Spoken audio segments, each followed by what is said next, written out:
Isaiah 58:1. Cry loud, spare not.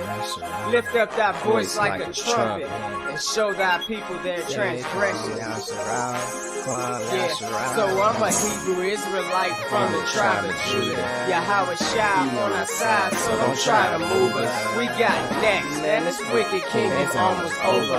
For our people, edification, my folks, soldiers. Isaiah 58:1. They let the trumpet blow. Hey, we them Hebrew Israelites, it's time to let them know. They let the trumpet blow. It's time to let them know. We them Hebrew Israelites, it's time to let them know. To cry loud, spare none, show them transgressions. For my people never considered they the real Jews. History stolen with that whip, got our back bruised. Still dying in the ghettos, got us trapped in this matrix. Time to open up your eyes, it's too real. We can't fake it. The Most High's on its way back soon. The whole reason why we went into slavery, cause we broke the commandments. Deuteronomy 28 and 68. Who is this nation of people? Not the seed of Ham, but the seed of Shem. From the bloodline of Abraham, Isaac, and Jacob. Revelation 2 and 9. Don't let these fake Jews tell you a lie. In due time, they all bow down. I wanna get my crown and stand firm in this truth. Ha Mashayach Yahawashi, that's his Hebrew name. Wasn't no J's in the Hebrew letter. So I carry this truth like I carry my sweater in the winter cold. This what you ain't been told. Esau is cover blown.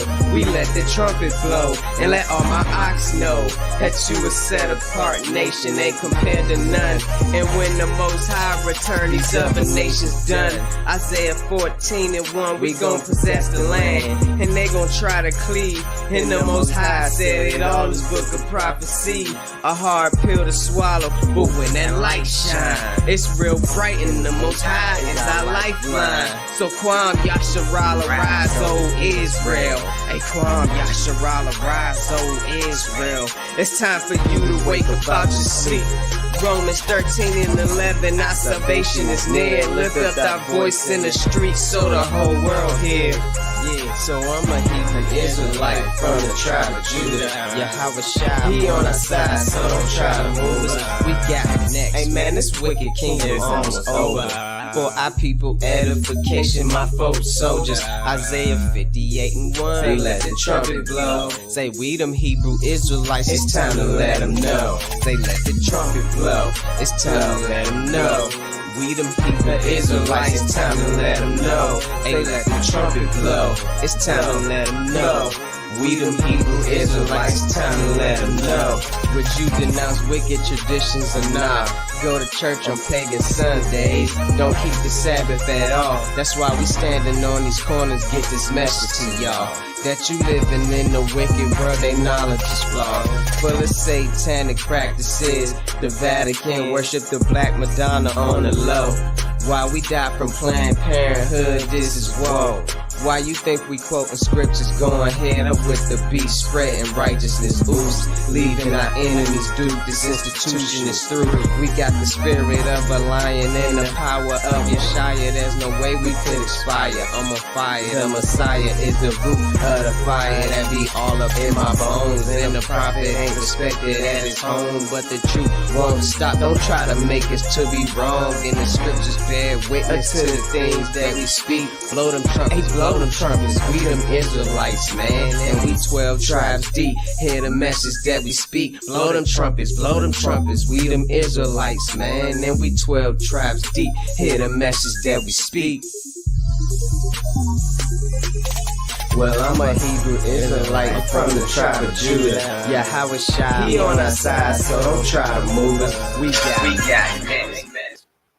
All right, Israel, Most High bless. Shalom. Thank everybody for tuning in. Welcome to F.O.P.E. Israelite School. We got our lovely sister, Naphtali, Israel, here to do a presentation. Shalom. Shalom. Thank you for coming on, sis, once again. Thank you for having me. Yeah, I'll be here. You can do your thing. I'm going to sit back and listen and enjoy the presentation. So you can take over now. Thank you, Sharsham. And Shalom out there with you guys, family. Sorry it's kind of late, got running behind, but I'm here And I hope you guys are in for a good treat, for a good lesson today. Something out of the box, something not probably original, but I always like to come with something new, or maybe not new for you, but maybe new for someone else. So tonight I'm going to be bringing out a little bit of the book of Enoch. And the reason why I'm bringing out the book of Enoch is because I speak a lot on the Canaanites and who the Canaanites are. But one thing I haven't really done is, explain where I got a lot of this information from. And some of you probably already know, but I just want to break that down. So, and people say that the book of Enoch is allegorical or it's not canon. And, everybody has certain things they'd like to say about it. But, I question that because it's like, hmm, if it's not canon, but we go into other books, we quote Josephus, they go into other, all these other books that have absolutely nothing to the Bible to support the Bible. So my thing is that the book of Enoch at one point in time was actually accepted. And so it has not been they pushed it out, but it was at first accepted. So I find that very interesting, but we kind of know why it's no longer accepted. So I thank you guys so much for coming in with me tonight, and I hope you enjoy the presentation. And of course, as always, I'll wait behind. And if you have any questions, please feel free to answer them. Matter of fact, even come on, and we can definitely have a conversation about it. So if you're ready, I'm ready, Sharsham, to share my screen.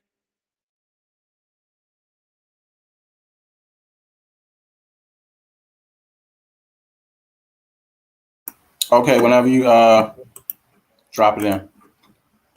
Okay.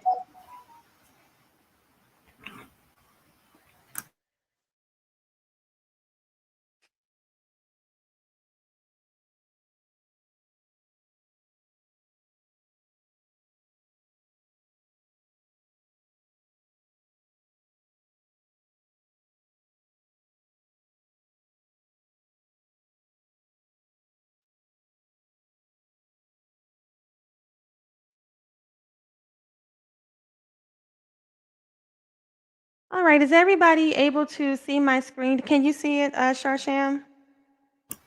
Can't I have you? Hold on. All right. Is everybody able to see my screen?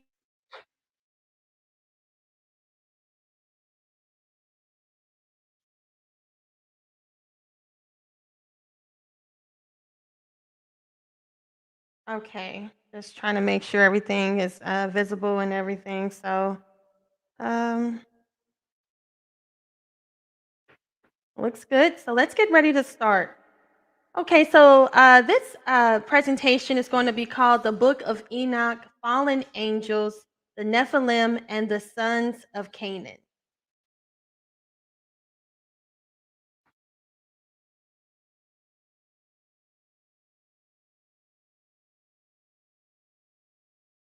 Okay, are you guys not able to see it? I'm not seeing it on my end on the phone. Can you guys let me know in the chat? Okay, you can't see it. Okay, let me see. No, you have the whole screen up. It's like you got the StreamYard showing, and not the presentation. Oh, okay. All right, let me see what's going on. Okay, let me try this again. Okay.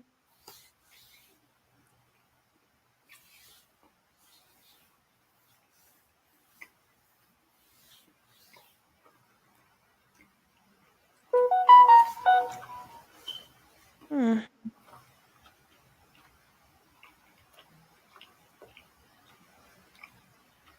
Okay, let me see. I don't know why it's giving me such a hard time tonight, guys. Bear with me. Let's see here. Here, green. There it is. All right. I think I got it that time. And I'm going to.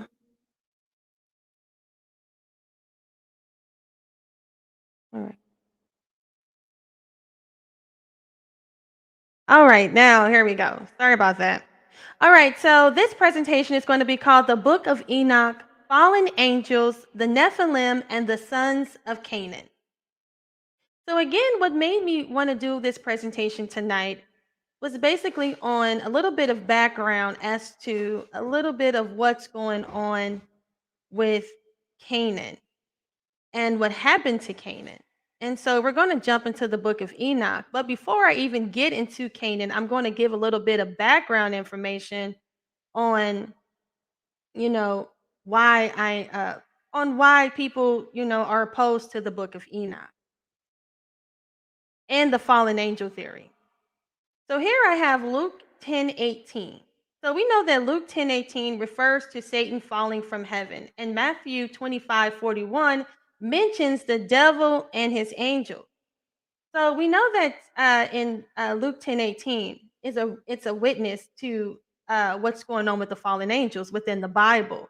It says that they saw Satan fall from heaven. So many people say that the Bible is filled with allegory, that the Bible is allegorical, but tonight I want to prove otherwise. I want to get into sources outside of the Bible that that actually shows that there was some form of, influence of angels within history. And so the other question I have for people who don't believe in the fallen angels is that where did the other gods come from? If not from the fallen angels, then where did they come from? Because we know in Exodus 34:13 through 14, it says, "But ye shall destroy their altars, break down their images, and cut down their groves." Whose groves or whose altars are the Most High referring to here? And it says here, "For thou shalt worship no other God, for the Lord whose name is jealous is a jealous God." So right here we know, and there is no question, that there are other gods. But the thing is that a lot of people want to say that the fallen angels did not become the gods of this world, of this earth. But I ask them, if it's not the fallen angels, then where did these other beings come from? So here we have Leviticus 18:21. So it says, "And thou shalt not let any of thy seed pass through the fire to Molech, neither shalt thou profane the name of the Lord thy God. I am the Lord."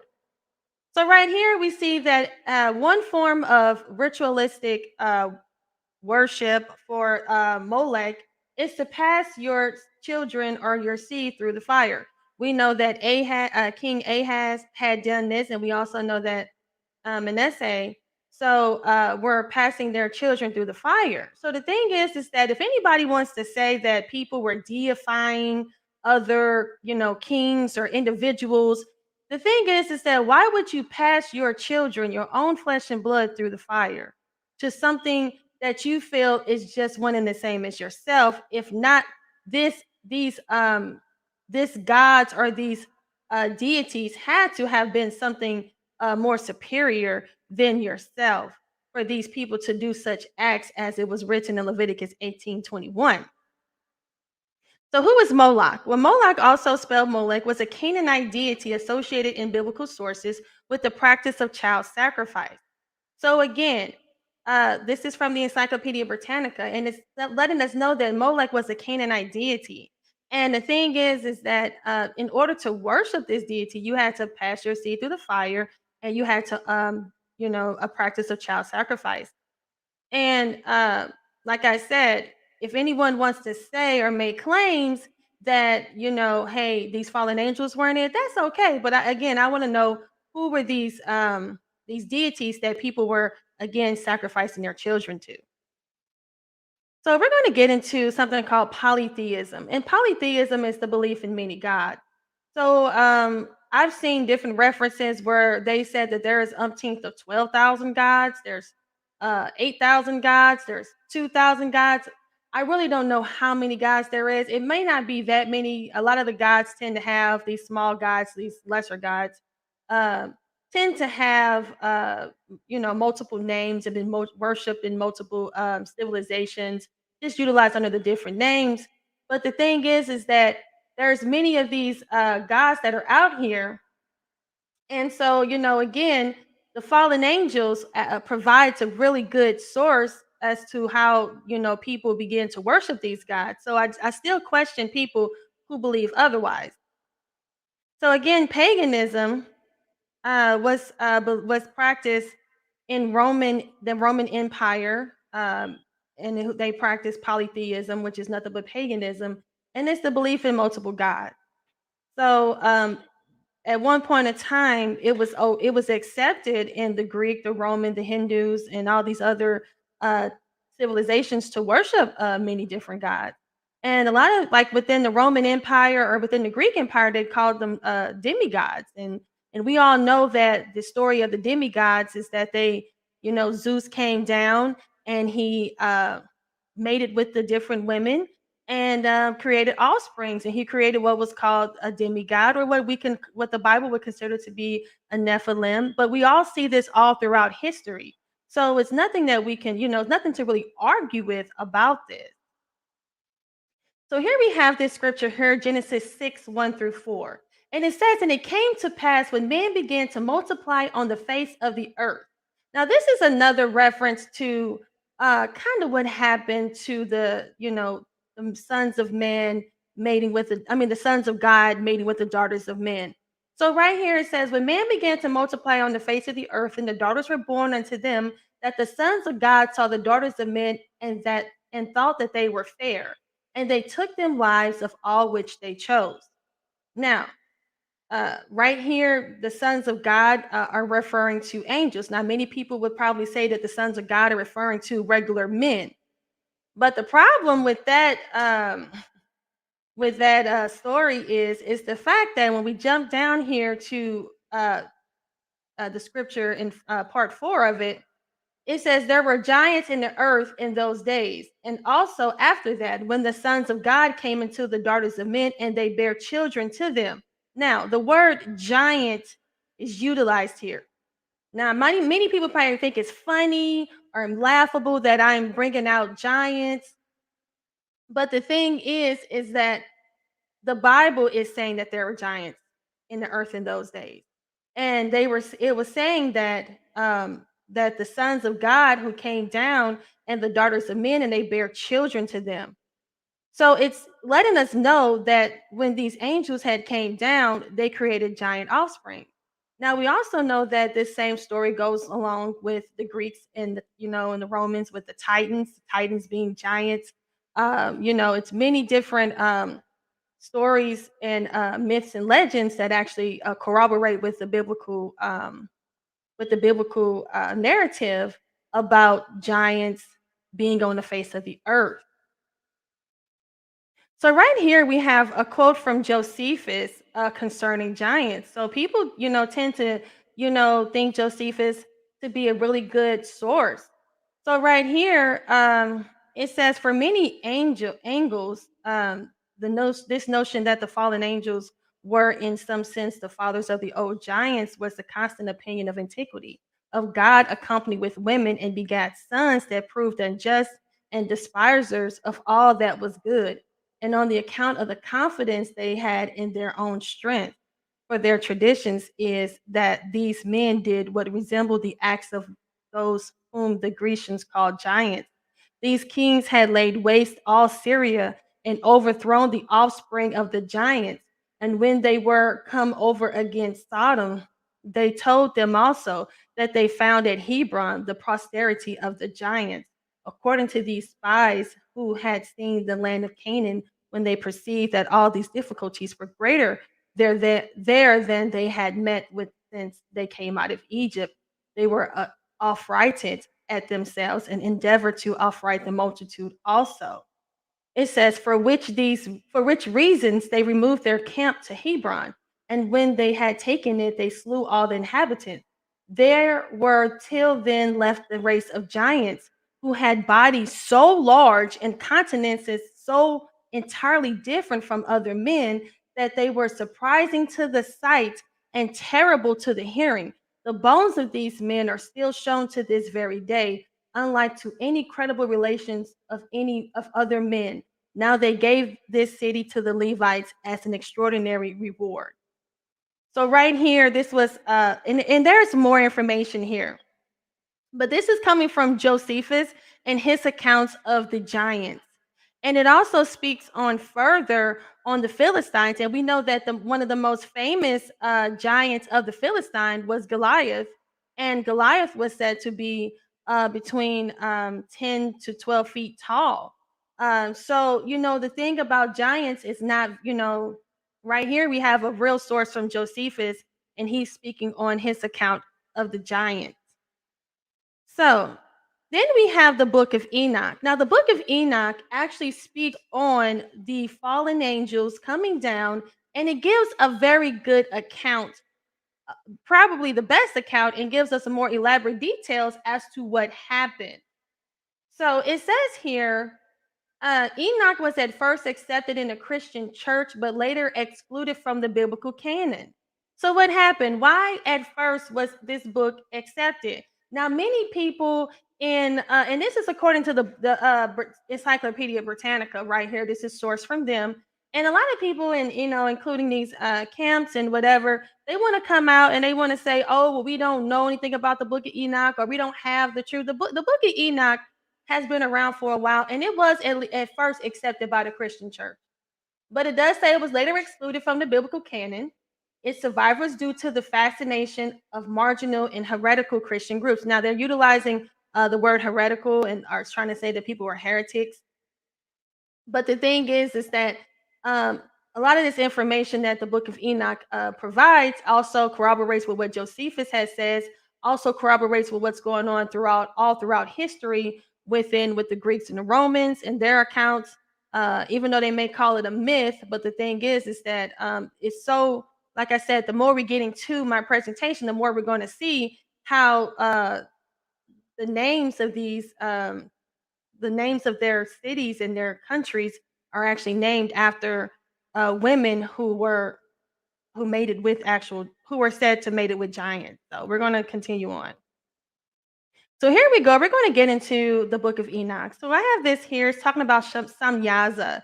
So Samyaza was considered to be one of the leaders of the Watchers.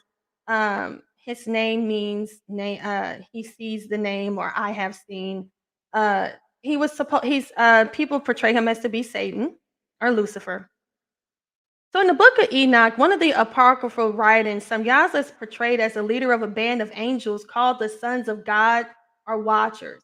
These watchers became consumed with lust for mortal women and entered into so the thing is about this lust for mortal women. What is the problem? Why couldn't angels procreate or have sexual intercourse with women?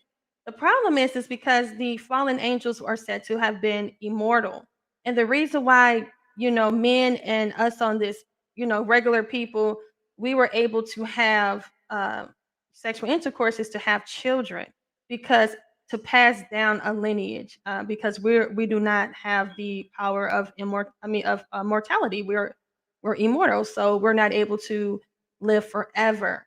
So with these angels, they're able to live on forever, and the Most High condemned them and said, "Hey, you cannot be with these women."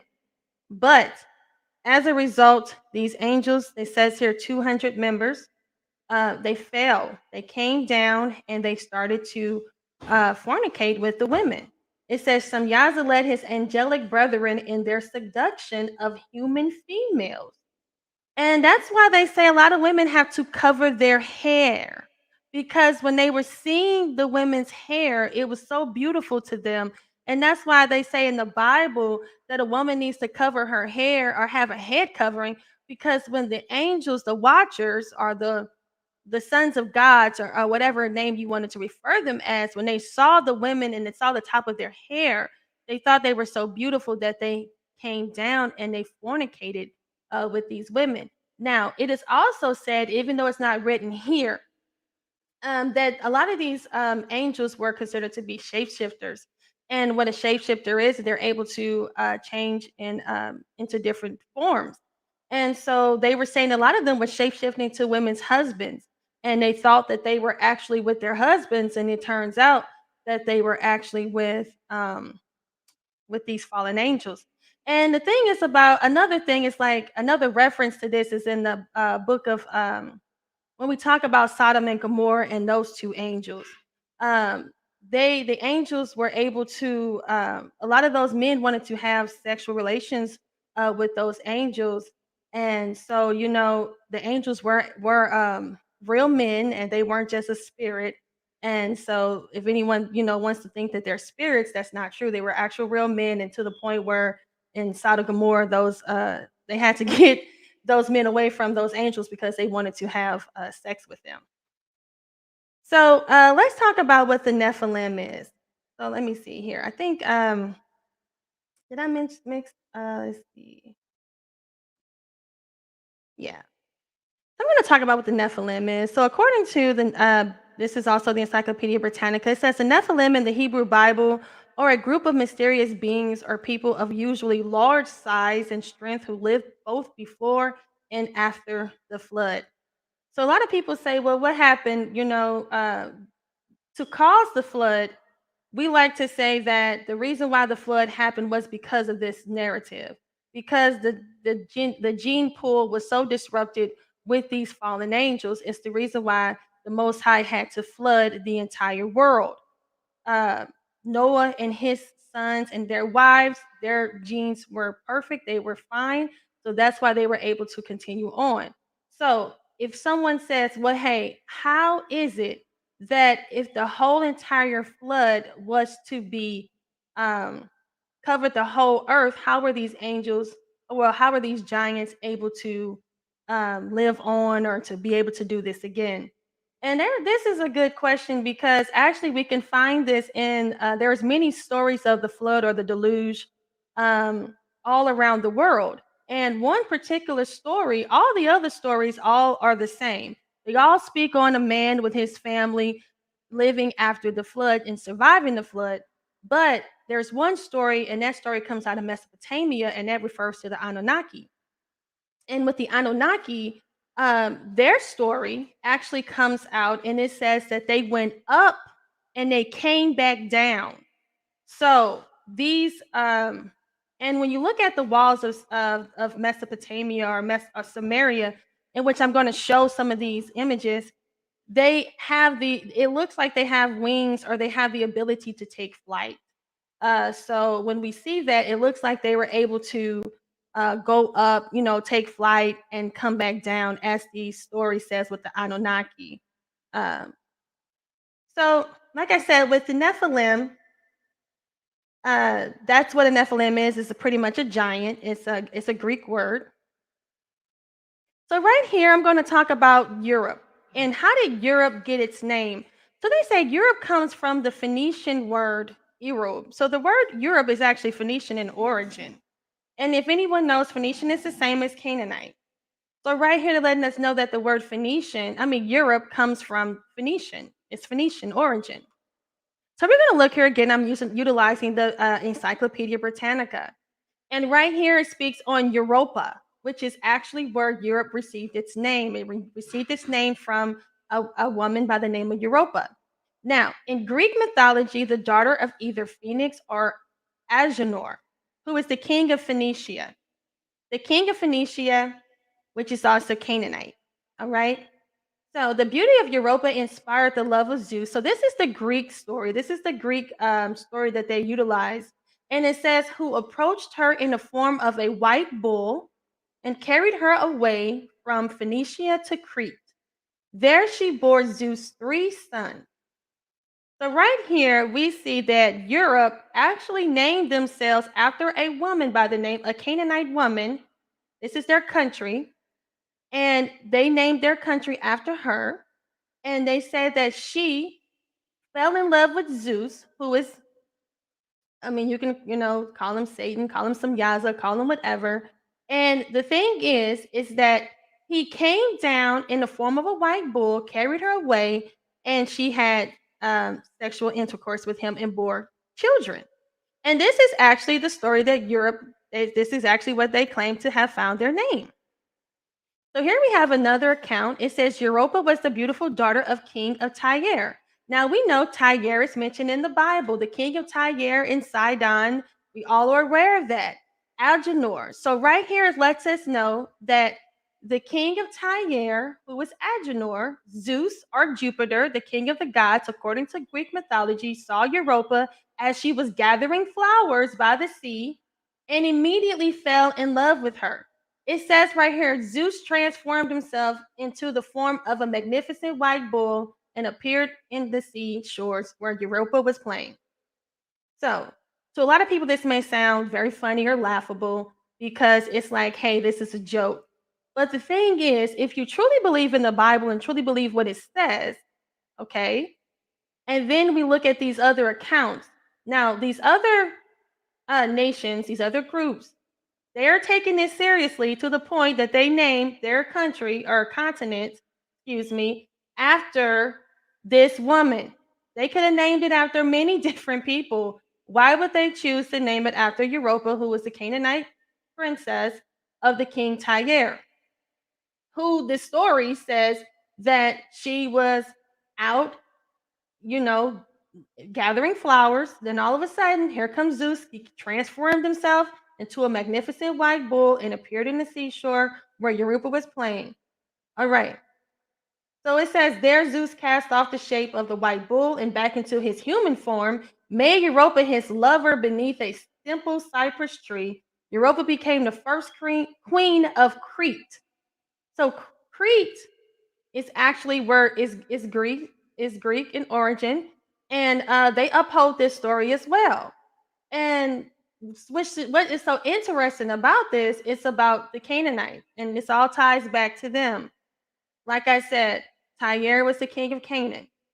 They're utilizing all of this information. The Crete, which are the Philistines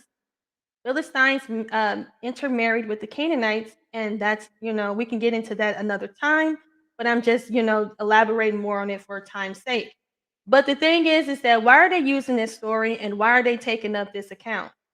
And that's something that is very interesting, even though it does matches what the Bible says, as well as what's going on with the book of Enoch. So here's another account. This is called Albion. So before Great Britain, this is from the Wikipedia, before Great Britain received its name, it was called Albion. Okay, right here it says Albion is an alternative name for Great Britain. It is sometimes used poetically and generally refers to the island, but less common than Britain today. The name for Scotland is most of the Celtic languages is related to Albion. So this is actual real history. This is historical. This is not from a religious website. This is from the Wikipedia, and they're letting us know that Albion is the alternative name for Great Britain. So, Albina. So where did Albion get their name from? Now, this story here came from the Wikipedia as well. It says, later in the 14th century, a more elaborate tale was developing, claiming that Albina and her sisters founded Albion. So the name that Britain received its name from originally was Albion, and Albion actually was said to have come from a woman by the name of Albina. Now, it says here, now this may sound crazy, but just bear with me, guys. And this is their account. This is the information that they're putting out. Her sisters founded Albion and procreated there a race of giants. Yes, that's what it says. It says the Albina story survives in several forms, including the octosyllabic Anglo-Norman poem. All right, so this is dating 1300s through 1334. And it says, according to the poem, in the year 3970, year of the creation of the world, a king of Greece married his 30 daughters into royalty. But the haughty brides colluded to eliminate their husbands so they would be subservient to no one. The youngest would not be party to the crime and divulged the plot. So the other princesses were confined to an unsteerable rulerless ship and set adrift, and after 3 days reached an uninhabited land, later to be known as Britain. The eldest daughter, Albina, was the first to step off of shore and lay claim to the land, naming it after herself. At first, the woman gathered acorns and fruits, but once they learned to hunt and obtain meat, it aroused their lecherous desires, as no other humans inhabited the land. Now, as you see, it says here, as no other humans inhabited the land. Now, again, this is the story that they're telling. I don't want anybody to be saying anything about me and making a joke about me. This is the information that they're putting out as to how their country received its name. Okay, this is what their country was named, Albanian, and they're giving it to Albina, just as Europe was the name after a Canaanite princess, Europa. So it says, as no other humans inhabited the land. So they may mention here that no humans inhabited the land. They mated with evil spirits called incubi. Now, again, this is their story. They're saying that they mated with evil spirits and subsequently with the sons they begot in engendering, I can't even say the word, engendering a race of giants right here. Now they say these giants are evidenced by huge bones which are unearthed. So this right here is the story that they're telling as to the origin of how they were created. Now, this actually goes in line with what the Bible says. The Bible says that the sons of man came down and had relationships with the daughters of man. Now, we just saw in the story of Europa that she was mating with Zeus, who was a son of God. He came down and he had relations with her. And then we have another account with Albion, which is another name for Britain. And they're saying here that they created a race of giants. And then we have the name of England. So it says England used to be known as England, meaning the land of angels. Okay, people from continental Germany who began to invade Britain in the late 5th century, along with the Saxons and Jutes. So when people hear the word Anglo-Saxons, it's actually supposed to mean angel. All right, so it's something really, weird that is going on in these, European countries and continents, because as we see, Anglo means angels. And if you look, we see Los Angeles, which is angels. We look at, like I said, with the name Albion, which is actually named, this is their account now, okay? They're saying that it came from a woman who had a race of giants. And so, I say this because the Bible says it, okay? The Bible brings it out in Genesis 6, and it says that the daughters of man created with the angels, and they created giants. So then when we see it in real history, everybody wants to make fun of it or say it's a joke or that it's not true. But then if that's the case, then the Bible isn't true. We have to throw it all away. Because that's the way it has to go. And if you feel otherwise, then let me know. So we're going to get into the book of Enoch, and this is 106, the chapter 106. And if people aren't really familiar with the book of Enoch, this portion here I specifically chose because it's going to talk about Noah. And Noah was said to have been an albino. Now, before when he was born, his father was very nervous, So we're going to begin here, and it says, and he said to him, I have begotten a strange son.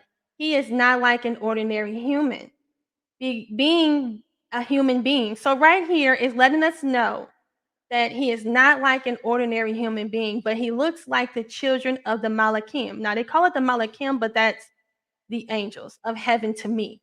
So he's saying right here, hey, this child looks strange. He doesn't look human. He looks like the Malachim or the angels. His form is different, and he is not like us. His eyes are like the rays of the sun, and his face aglow. So it says here, it does not seem to me that he is of me, but of Malachim, and I fear that a wondrous phenomenon may not take place upon the earth in his days. So I am beseeching you, begging you, in order that you may go to his grandfather Enoch, our father, and learn from him the truth, for his dwelling place is among the Malachim. So this is Lamech talking to his father Methuselah. Now Methuselah went to inquire of Enoch to see if this child, which is Noah, was indeed his son, or if this was the son of the fallen angels, or the Malachim. So when Methuselah heard the words of his son, he came to us at the ends of the earth, for he had heard that I was there. He cried aloud, and I heard his voice, and it came to him, and I said to him, Behold, my son, here I am. Why have you come here? So then he answered me and said, On the account of great distress have I come to you. On the account of grievous vision I have come near here. Now, my father, hear me, for unto my son Lamech a son has been born, one whose image and form are not like unto the characteristics of a human being. And his color. So here we go. So this is the part that comes out. His color is whiter than snow and redder than a rose. Right there, it lets us know the color that Noah came out. This color was different. And it says the color is whiter than snow and redder than a rose. The hair of his head is whiter than white wool, and his eyes are like the rays of sun. And when he opened his eyes, the whole house lighted up. Now, it says, and when he rose up the hands of the midwife, he opened his mouth and blessed Yahweh of heaven. Then his father Lamech became afraid and fled. Lamech was afraid of this child, and he ran. And he did not believe that the child was of him, but of the image of the Malachim of heaven. So right here, we have a description of how the Malachim's offspring looks like. We have a description. But when we go more into this, it says, and behold, I've come to you. So right here it says, then I, Enoch, answered, saying to him, Yahweh will surely make new things upon the earth. And I have already seen this matter in a vision, and it made it known to you, for in the generation of Jared, my father, they transgressed the word of Yahweh that is in the Torah. So this child was not of the Malachim. Noah was not of the Malachim. Noah was just an albino. He came out differently. But what is letting us know is how the Malachim, or the sons of the fallen, or the children of the fallen, look like. And what they look like, they had hair, their color was whiter than snow and redder than a rose. Now, this is the reason why I believe that this book was taken out and was removed, because it actually lets us know the origin of a certain group of people. Now, remember, we spoke about how they said that Europe was named after a woman who made it with Zeus. I mean, they still hold on to that. They also have Albion, which is Britain, which is named after a woman by the name of Albina, who's created giants. I mean, it's just so much, it's just so much out there. So then we bring it down to modern time. So there's a group of an African tribe by the name of Dogon. And the Dogon tribe are in West Africa, and they are considered to be what you would consider to be a primitive tribe. I mean, they live outside, they live on the land.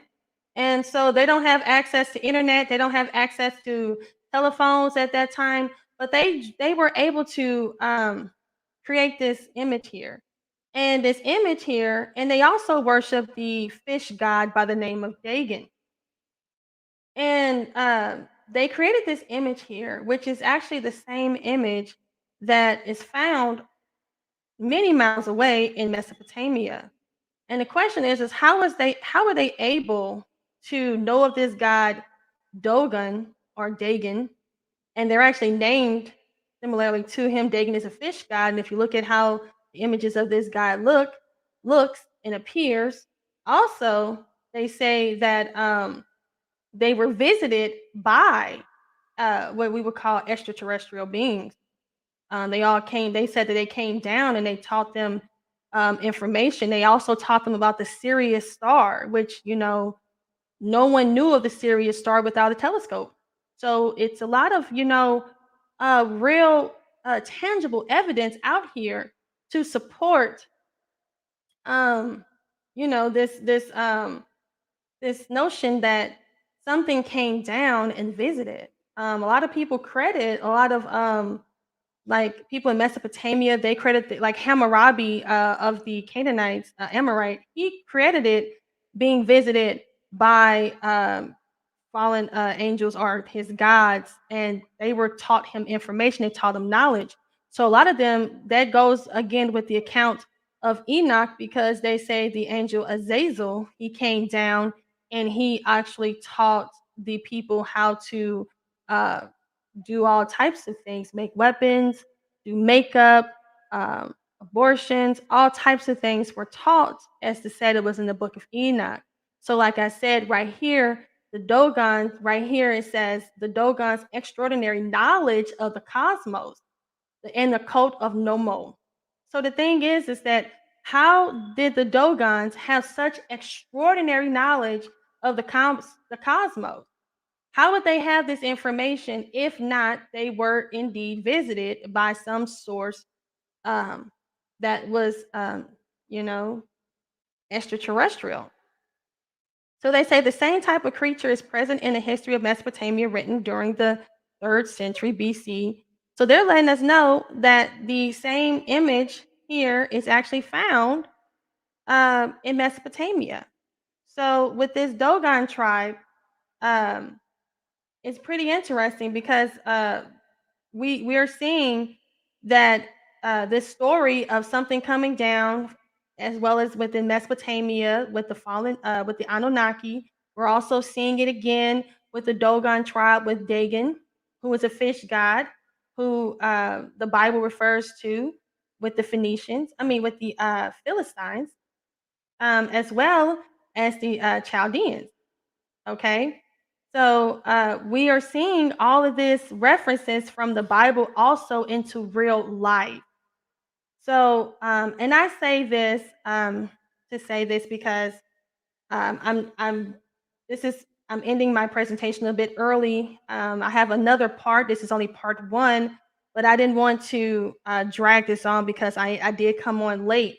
But this was just a summary of how we got from the biblical account all the way to actual historical accounts that are found in Europe, as well as Britain, as well as England, with the Anglo-Saxons, which means angels, as well as the Dogon in Africa, as well as the Mesopotamia with the Anunnaki and the sons of Anak, with this Anunnaki and the sons of Anak, who were Amorites and they were giants.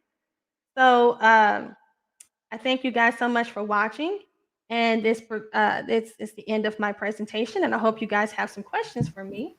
Con. That was beautiful, sis. Beautiful presentation. I enjoyed that, to be honest with you. And this was just part 1. This was just part 1. Thank you. And plus, the book of Enoch was in the original King James Bible, and it was accepted by the Albanian church. And that book was taken out with many other books that was in the original King James 1611. A lot of people don't know that. Yes, that's true. And it was also in the Ethiopian Bible as well. And like you said, it was in the King James. And that's why I was saying it was considered to be Canaan at first, and then they took it out. And, because I know why they took it out, because it exposes, what happened to these people. So, yeah. And like I said, that Bible dictionary I have from the 1800 proves that book of Enoch was a part of the original Apocrypha. And that's why I was telling like people when they were saying certain things about certain stuff, I was like, well, we know it's books missing and it's pieces to the puzzle that we may not know because of those books. So, don't be an overthinker, but we got to respect the works of the devil and how they like to hide things from us. But that's why, blessed he that readeth and, study to show ourselves approved, so we can solve the pieces to the puzzle. That's right. And that's what this is all about, is it's just solving the pieces of the puzzle. And that's why I wanted to bring out, like, where did my logic come from into even saying anything about the Canaanites, because and I didn't even bring in the information on the Canaanites because, I wanted to make sure I got, more in depth about the historical and the information about, the fallen angels before I got into Canaanite. And if anybody want to come on, y'all more than welcome to come on. I know we haven't been live for a while. I haven't been live for a while. Honestly, I'm gonna be honest with y'all. I've been dealing with some mental health issues, and I was getting myself together as far as my mental health issues. So that's why I haven't been live. But I will be back very soon to be live more often. And Qanath is dealing with some family issues, things he got going on in his family. So pray for his family and pray that the Most High heal them. But he'll be back soon. Yes, we definitely are praying, and we want to pray for you as well because I didn't know you were dealing with mental health. Mental health is so serious. It affects me as it's I think it's affecting everybody, especially in these times today. With Yeah, all that's going on. yeah, So yeah. It is, and you know, I didn't know how important it was until you like feel like you at a breaking point in your life. And I've been praying, asking the Most High to, help me get through that. And I suffered with anxiety and depression as a child, and I came up out of that. And I guess like at this point in my life, maybe it's like circling back around and dealing with some things, but I ain't been letting it get me down. I've just been fighting through it. So well, yeah, I'm hopefully, I'm happy to see that you're up. Because I suffer with anxiety myself, still to this day. So you took a break too, K Judah. yeah, Yeah. you need to because it's like we live life, we have our children, we have a family. It's a lot going on. My aunt called me crying because she thought her father was dead. I had to go down there and see him, but he had like low sugar, but he was like starting to get there because his organs started shutting down on him because whatever he did, his insulin wasn't right and he wasn't responsive. But I saw that he needed help, so we called the ambulance for him. Like I had to jump out of bed and shoot to my aunt's house, driving my car super fast to get there because um, I just realized this. Like when you the strong person in the family and everybody to rely on you, you can't be the one that's weak. Um, Yeah, that's true. everybody deal with mental health and problems, and they rely on certain people. But if everybody weak, you're not going to make it. Somebody has to be the one that carry the load for everybody else, and that's how I be feeling. I got to deal with a lot of other people issues and shit I have to take on, and that's rough on me. But sometimes mentally, me as a man, I need to break myself, to regroup, get my mind together, because I be dealing with things in my own issues too. And I know Carry that, everybody's load. You can't. It will yeah. destroy you. So, you know, I don't want to talk about this other stuff. I'm gonna keep that to myself. No, that's fine. I had to go to a quiet place the other day to find some peace and talk to the Most High about what I was going through. And as I sat there and looked, he told me I had a reason why I was still here and the reason why I needed to live. And Mm, the reason why he showed me the life that he was bringing across my path. And he let me know that that wasn't the end of my road and that wasn't the end of my chapter, but it was something greater and bigger in store for me. Even though I was going through what I was going through, dealing with my mental health, being disturbed, and going through my problems, I still praise the Most High and thank Him for allowing me to be here and allowing me to see what I need to see, and Him using me the way He been using me.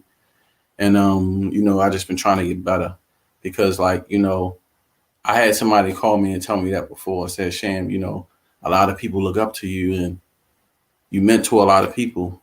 And I was like, yeah, that may be true.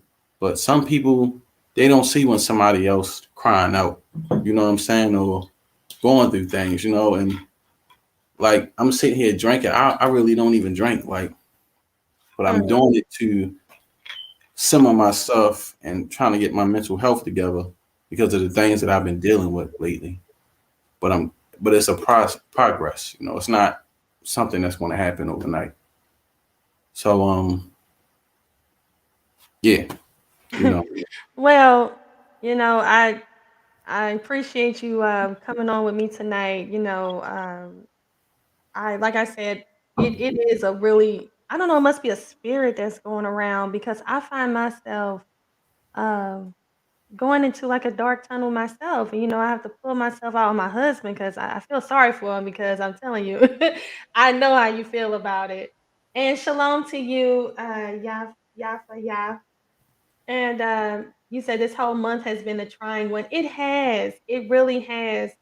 I have been fighting in the mental as well. All types of thoughts plaguing me, but I'll fight hard like a Hebrew warrior. Yeah, I think Mhm. everybody's dealing with that, and it's a time that we all need to check on especially our stronger friends, like you said, the ones like you who uh, we all lean on. We all lean on, each other, and some of these people that we do lean on, like we put all our stress and all our pressure on them, and we think they're okay and they got it, but the truth is that they need help too. So I get it. Mhm. And my cat just been she been Oh. on me every day, like laying on me, and I guessing like she trying to soothe my mental and just purr on me, and I be like, leave me alone. But this is my wife cat. I call her cat dog. My wife call it cat midnight. But the cat is like a damn dog. But I don't like the cat. I don't want the cat. But the cat love me, and that's the bad thing about it. I hate the cat, but the cat love me.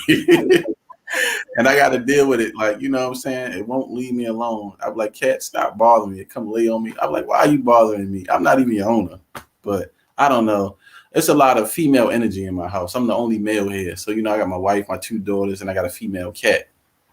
So then we had a dog that was a damn female dog, and I'm like, man, I got to have a son. I got to get some type of balance, because ain't no I testosterone. get it. Yeah, but the cat knows that you need some companionship, and you said kind sham, I'm the only male, so I got to be strong. Yeah, Yeah. Yeah, maybe maybe one day you guys can, if you guys want more children, have a son, I'm bring gonna that try. in. And also, family, I got a new laptop. I'm on it now. That's why I'm sitting in my living room. My other laptop that kept crashing over is in my basement. So I broke down and brought me a new laptop, a gaming PC laptop, so I can stream on. I'm not really playing no video games on it, but I am streaming on it. That's why y'all don't see me in my basement. I'm actually in my living room. So I bought 2 laptops, one for myself and one for my daughters for their schoolwork. Oh, that's good. Yeah, I actually bought me a gaming monitor and a gaming keyboard. So I'm not gaming either, but it's pretty cool. And then I got a gaming chair. So it's actually, the gaming stuff is really nice. Uh so yeah, yes, so yes, mental health and anxiety and all that stuff is really high. It's high for me too. So, I try to get myself to come on. I've been getting a lot of uh a lot of stuff has been going on in the background with me, and this coming out and trying to, do this YouTube thing, and it's been kind of hard, and I just feel like it's not worth it sometimes. But I have to think it's not about me, and it's like, am I even at any benefit? Sometimes I have to ask myself that, because it's like it's so many people I fall out with, and it's like, I don't Yeah. know, it's I weird. mean, you like I what I was telling people, that I find that social media is an issue that we deal with too. And I keep telling people, like, you can make friends on social media, it's cool. But sometimes, man, we have to leave the social media world, because it takes a lot from us. It takes a lot from family time, personal time. I told my wife and my kids, like, we're not going to be sitting at our dinner table, and my kids talking about they want a tablet. No, we need to talk as a family. Like, I'm taking it back to old school traditions where we ate together, we laughed, we speak. That's what I'm making my children do now. I'm like, the internet world is consuming their minds so much that they don't know the value of loving someone while they're here, enjoying the time that you're dealing with somebody, because we don't deal with each other no more like how we should. You know what I'm saying? It's like everything is about the internet wave and turning up and following trends. I don't care about that shit. You know what I'm saying? I need to know the person who I'm dealing with, because a lot of mental health and issues come from other people, because they see things that they see on TV, on Facebook, on Instagram, people they want to be like, lives that they want to live. and they let that shit consume them because they think that that's real. And that's what another issue with my nephew going through. And I told my nephew, I said, listen, you 15 years old, you disrespecting my sister. She's pregnant. You talking about what's going on in your house, and her friends don't like it. They want to beat you up. I'm telling him, like, you didn't grow up like we did. You don't live in the hood. I lived in the hood. We had nothing. I lived in a house that was roach infested, rat infested, piss infested, no lights, no water. We didn't eat many days. It was hard for us. I told him, little boy, you so blessed. In 3 years, you'll be considered a man. I worked hard for everything I got in life. I came from the ruin. It was tough for us. So you know, I try to get him to understand that. You know, and he think that everything in life must be given to him. And I told him it don't work that way. Everything in life is not given to you. I had to work hard for everything that I got in life. You know, society already against us for us being black males. So yes, that's true. And I told him, like, you want to live a life of facade, thinking that you're supposed to get something because the world owe you. Nobody don't owe you anything. I told him that. So I try to get him to understand that, you know, appreciate your mother, because the stuff you doing is clown shit. Like, real men don't do these things. How you talking about your mom and the man she dealing with? That stuff not affecting you. It's like these kids today, they don't stay in a child's place. They want to be an adult. They want to grow up too fast. They think everything is easy. Yeah. You know, I said, boy, you really don't know what's going on in the world. You got a food shortage. You got a water crisis. You got inflation. You don't pay a bill. You don't do nothing in your house. All you do is go to school. You come home. You don't want to watch your little brothers and sisters. You want to run outside, smoke weed. You want to be rebellious, but you never knew the real meaning of struggle, the real meaning of hurt, the real meaning of sitting around in the dark, eating dinner around candles. You know what I'm saying? And playing games to try to stay entertained, because we ain't have no fucking tablets and all this type of shit then, and PlayStations and this super graphic type stuff and social media where we had a whole bunch of friends. I think a lot of people is just ignorant, and I'm just tired of everybody being ignorant, thinking that everything is just handed to them on a silver platter. Put everything in a microwave, do. It's done in a minute. It wasn't like that for us. My father had big ass bags of 50-pound potatoes, 100-pound bag of potatoes. When we were talking, we had to peel potatoes and chop them up and fry them just so we can have something to eat. They don't know that life where shit is fucked up. Like, the Most High put me through it. And I appreciate him doing that for me, because I learned survival. I learned how to be a better man. I learned how to live. I learned how to go without. And it made me who I am today. But everybody in their life deal with hurt, pain.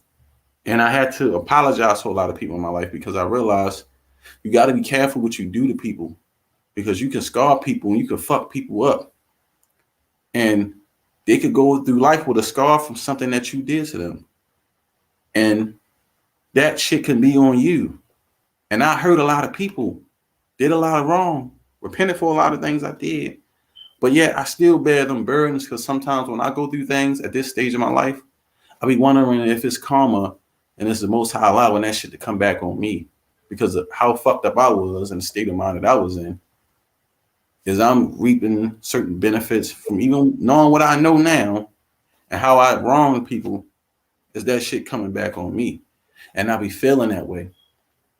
But I pray about it. Feel that way. You shouldn't feel that way. We all make mistakes, and we all do things, and we all, fall short. But I'm sure that, the Most High understands. I hate to be like the Christians and say he knows your heart, but he knows what kind of person you are, and you are a really good person. I know that, dealing with you and all the things that, we go through behind the scenes, and I can just see your character, and you are a good person. Don't beat yourself. The worst part, though, Naphtali, is that I've been dealing with is the mind. This thing is a motherfucker. No matter how much I try, this mind of mine, I cannot win this shit. It just does what it wants. You and sound see like what me it, earlier today. You like, sound just like me. just like it's for real. I'm telling you, it's a gift and it's a curse. And I tell my wife all the time, and she be like, you know, you can the way that you connected with the Most High, you did what you did and the things you go through. And I was like, man, listen, I have to talk to the Father because I be needing guidance to get through things. But I'm like, you know, if I can't deal with this shit that I'm dealing with now, how can I deal with for the worst of what's to come before the income? And we have to deal with the real tribulation. You know what I'm saying? The real persecution. You Yeah. know, so sometimes I feel like maybe I'm being like Job tested, but not how he was. But everybody have to be tested and see if they worthy to be a servant or to, you know, deal with what they have to deal with. Yeah, So I get it. But to think about it, yeah, you do. I feel like that too. Like, maybe, the Most High is putting me through things to be able to, get ready for what's to come because, we're so spoiled. Everything's at our fingertips. And it's like, how are you going to react when things aren't going your way or things are being, you're being tested? Because I was looking at a video and they were talking about the vaccine and, all this kind of stuff. And I'm like, I don't really feel like dealing with this. I don't feel like going through no food shortage. I don't feel like going through it, but it's like but you already know what's getting ready to happen. You already know what's coming, and we have to be mentally prepared. And right now, my mental health is not even holding on, and, and nothing's even wrong. but and see, that's what I'm saying. And that's what I try to tell people. Like, that's why I be saying I think a lot of people don't believe. And it hurt me because I'm like, I know in my heart I would try to save everybody, as many people as I can. But I know it's going to be a time where I'm gonna have to be a cold-hearted person because I look at my daughters, man, and I be like, man, fuck that. Like the life I had to go through, the hell I've been through. I always told myself if I had children, I never want them to experience that. And being a man that I am today, that's how I feel. And I'm not going to let nobody from the foolishness and bad decisions that they made um, ruin anything that I've been setting up to protect my children and my wife to get us through what we need to get through. Some people say it's selfish, but I don't disagree, man. That's called self-preservation. If you can't take care of protect the people that are within your own space, how can you protect anyone else? You first have to take care of your household. That is Shalom Lima. That is very important, and Shalom. I have nothing but, respect for you with that. And like you said, to come from out of the conditions, my husband went through the same thing. He grew up in a household similar to yours, and he is an awesome father, and I see that you are an awesome father, and it's kudos to you guys that are out here taking up, to try to bring out the word because a lot of people don't really believe. They really don't. And that's something that I'm starting to see too. And what you say, a man must rule his flesh. The bad word thing is an example of no control. We got to throw the ghetto speak out the window.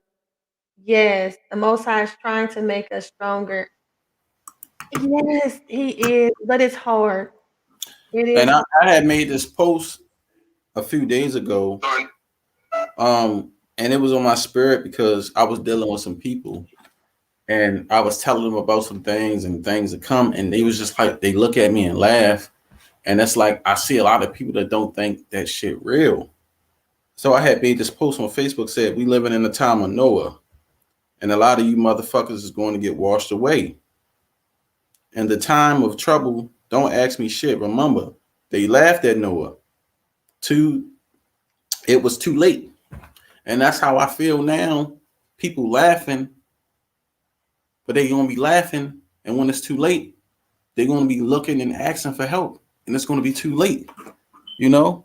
So I that's just how I feel about a lot of people right now. You're right.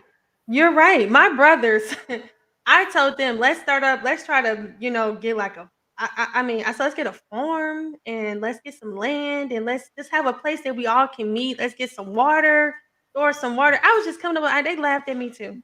They thought I was a joke. They thought it was the most hilarious thing they ever heard. And they still think I'm a joke. So I understand. I'm the crazy one. I'm over, it's like, oh, there's nothing's gonna happen. But then I had people tell me that if something does happen, they rather live in the sewer uh than to leave, because I'm the type of person that, I want to leave and go over to Africa. That's my plan of escape. So but I know you want to stay uh and try to, tough it out. I, truthfully, I just want to leave, and it's a lot of things that I don't want to do anymore. I really don't want to do. I really don't want to do YouTube no more. I really don't want to be on here teaching no more. It's like sometimes I just want to go away, have peace, don't go back and forth with a bunch of people. But then it's like the Most High said, I gave you all this. So what you think you're going to do? Just not help nobody, not teach nobody, not warn nobody. Like, you know what I'm saying? And then it's like no matter what I do, I always have a job to do. Dealing with my wife and things that I know, teaching my wife, she go through the basic stuff and learning of being an Israelite and what we're about. And I tell her, I said, babe, I'm burdened by this. And I'm being honest, this shit is a burden on me, heavy. It's a burden on my spirit. It's a burden learning what I'll be learning, the books I'll be reading. It does things to my psyche. It fuck what I'm mind on, what I know. And I tell her, I can't teach you this stuff because if I'm going through it, dealing with a lot, why you think you shouldn't need to know all this stuff? Just leave it alone. Know your basics. Hard learning and teaching is not for everybody.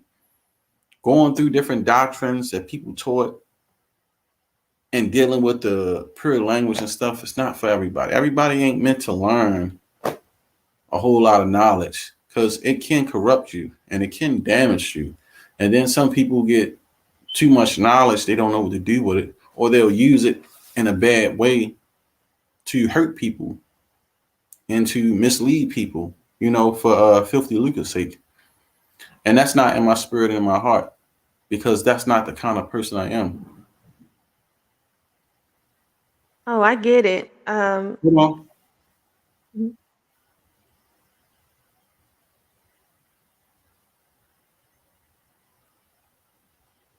I don't know what the fuck I just heard. Let me get my gun. Something ain't right.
Thinking about just hey guys. Hopefully all is well with Sharsham. We probably gonna be wrapping this up a little earlier. Um, a little early tonight. Um,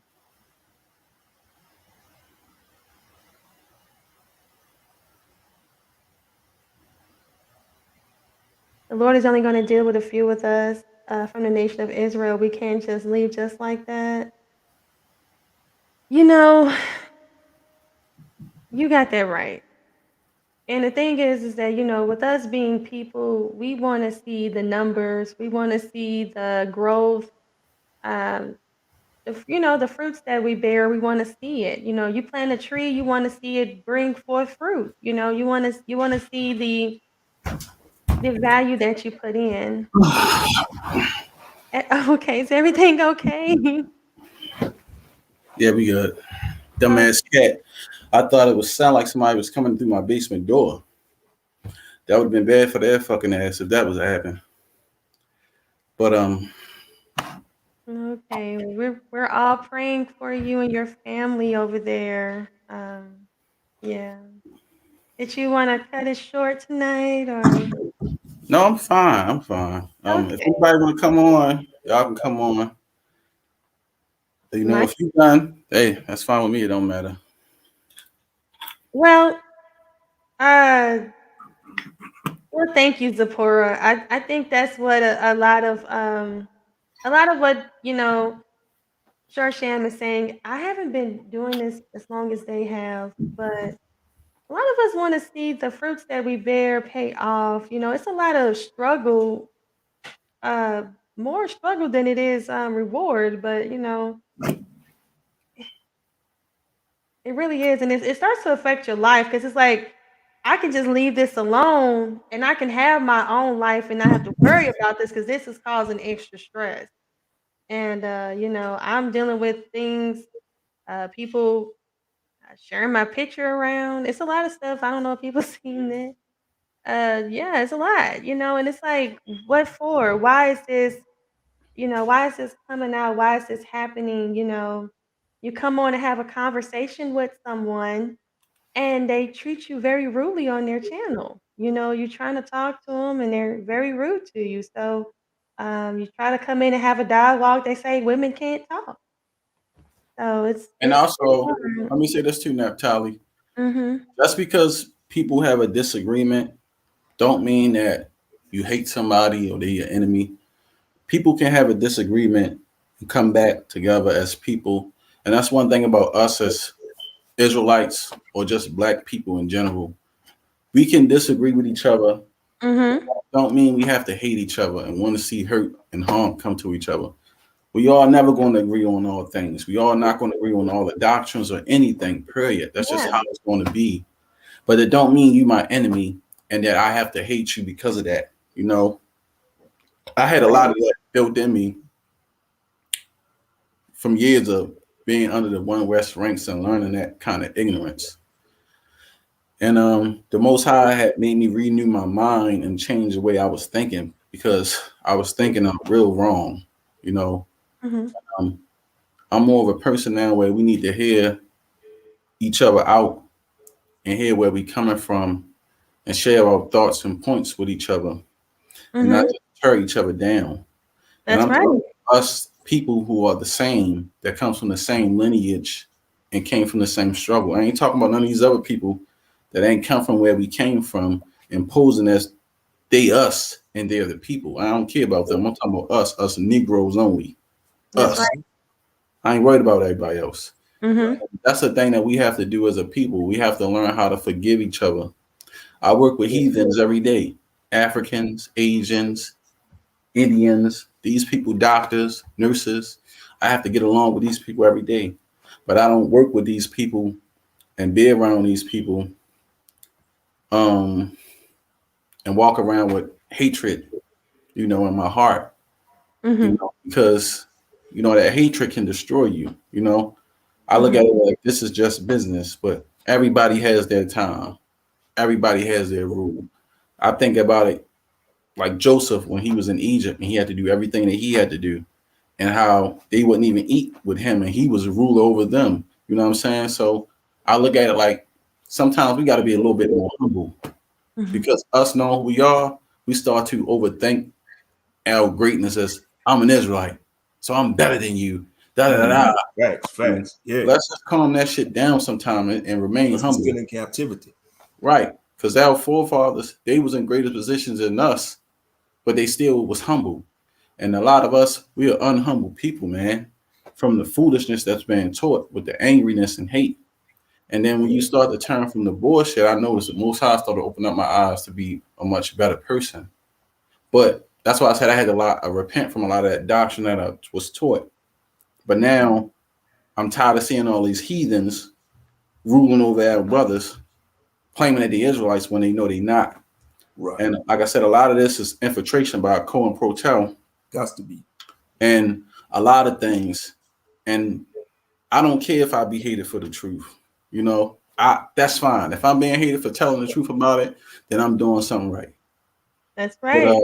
But this shit do take a toll on your life. I'm gonna be honest with you, because it has been taking a toll on my life. It's a burden, a real burden. And I ask the Most High to kill the old me and make me a new me, so I can evolve and be a stronger me, so I can continue on into my journey and in my life to complete the mission, whatever He need me to complete, and be a better father, husband, brother, and servant to Him.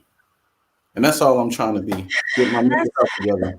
I feel like that too. And Moshe, did you want to say anything? Thanks for coming up. First off, I just want to say all praise to the Most High and long live Yeshua HaMashiach. Big salute to Shawsham F.O.P.E. Salute to you, Sister Naphtali Huda. Thank you. Yeah, I just want to speak on, man, this whole month of October, we got to remember we're in the season of the witch. And you know, them warlocks and sorcerers in which they're going to be casting these spells on, trying to cast these spells on us. But we got to rebuke them in Yeshua's name. And we know they don't have no power over us, because all unclean spirits got to answer to Yeshua HaMashiach. And, you know, Hashatan, he's going to try to play with our mentals, you know, but we just got to stand firm. And, you know, we built to last, you know, because like I said, we all been going through, you know, I've been mental wrestling and stuff. It's not an easy walk. It's not. And sometimes dealing with Israel, you know, so-called black people, man, being around them, it's like, especially because, you know, some of us that's awakened to this truth, we fall in between. You might be the only awakened Israelite in your city or vicinity, or you know, and this could be taxing sometimes, you know all this knowledge and you trying to share it with your peers, your family members. You gotta use wisdom, and they don't want to hear it. And what's upsetting about it, what got me upset, we're in the so-called midst of a pandemic, or pandemic, however you want to say it. It's a pandemic because we know these heathen buffoons, they planned this. They want to control people like cattle, you know, and they're going to still trying to get people to spend money on these holidays that's coming up. You know, you got this old wicked holiday coming up where it's unholy day, Halloween, you know, parents going to be dressing their children up as ghouls and goblins, man. And especially in the Christian church, they should know better, man. They should know better. But, you know, they want to say, oh, we're doing it for the kids. They want to always use the children as scapegoats. They wrong for that. They should know better, man. But peer pressure is a mug, man. Peer pressure affects adults too. I know they taught us about peer pressure in grade school, high school, but it's peer pressure. You got to battle with peer pressure all your life. You think about it. But if you have that strong integrity, you know, you're going to say no to peer pressure. But shalom to the brothers and sisters in the chat room. You know, pray all is well with y'all. But yeah. Shalom to you too, and pray all is well to you as well. Thank you. Mm-hmm. We have the victory. The Lord got us. This walk is hard, but remember, truth, word choose you, which is a blessing. That's right, JW, you know, because the Most High could have just let us stay how He was in the world, but He chose us. He has a special purpose for us, whether we like it or not. It's up to us to endure it all, you know. That's right. That's right. What you're saying is facts, and you know, I'm sure this is helping me, and I'm sure it's probably helping you too, Sharsham, to hear people bring out that, you know, what you're doing, you know, even though like all the stuff that goes on in the background, you know, that we go through, and we go through things with our normal lives every day, and then to get up here and, you know, like I've been at work all day, and I'm trying to put together information, and I know it's not information that everybody. And thank you, Tracy, for what you said. I did see that, and I do appreciate it. Um, it's really hard, you know, and being a woman, it's just Oh my God. It is just, oh, it's so interesting doing this. But, like, I wanted to take a break. I wanted to stop. I wanted to just give up. I did. And, shout out to my husband. He was like, no, you got this. You can do this.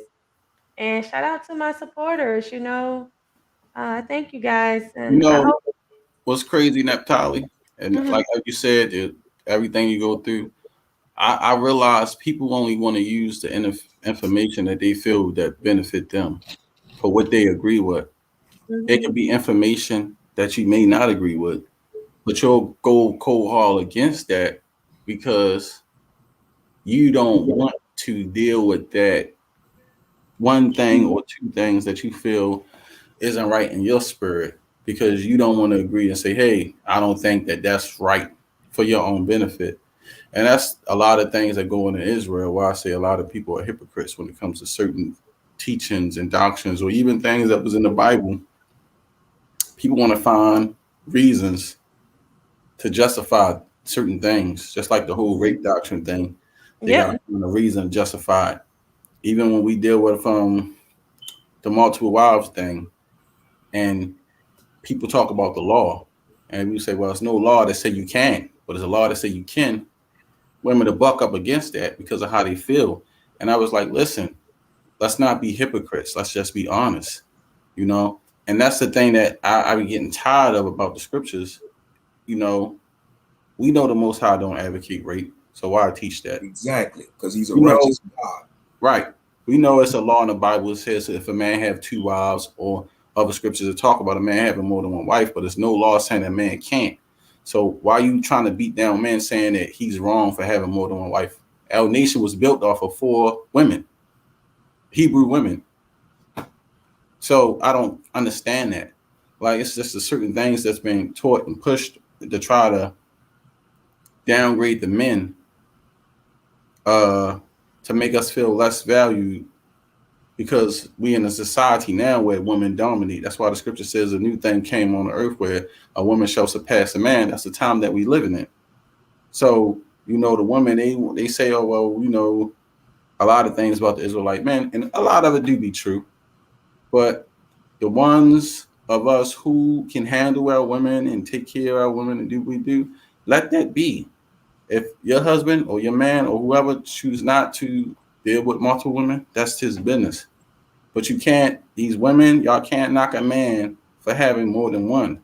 If the Most High bless that man with that, then let that be a blessing to him.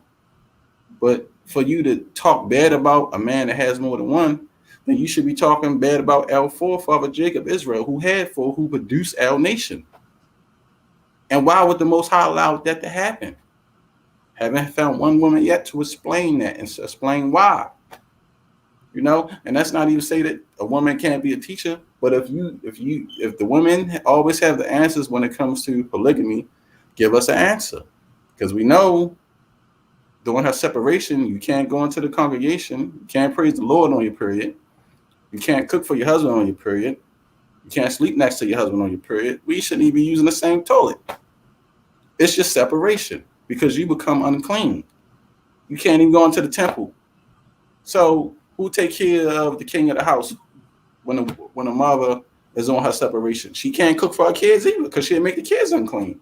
But they conversations, and this is not aimed at you, sis. I'm just speaking in general. Oh no, These you're fine. I don't disagree. I don't mind right. me These are having multiple conversations wives. that people really don't want to have, because if the Most High say He's holy and He's pure, we know anybody that has an issue, even if a man get a wound and he's cut and he's hurt, he's considered unclean until his wound heal, because that's an issue of blood. That's just like a woman being on her menstrual. And that's what I be trying to tell people about how deep the Torah is. We applying the wrong stuff into society today to justify the things that we desire through the fleshly and through the carnal mind, but not saying it spiritually. They ignore the spiritual part on why the Most High set up everything the way that He did. His laws, His rules, and the way He did, it was made perfect. We tell you in the scriptures the laws is perfect. So if a man's supposed to separate from his wife in the law during a time of uncleanness, It was a perfect reason why that was done.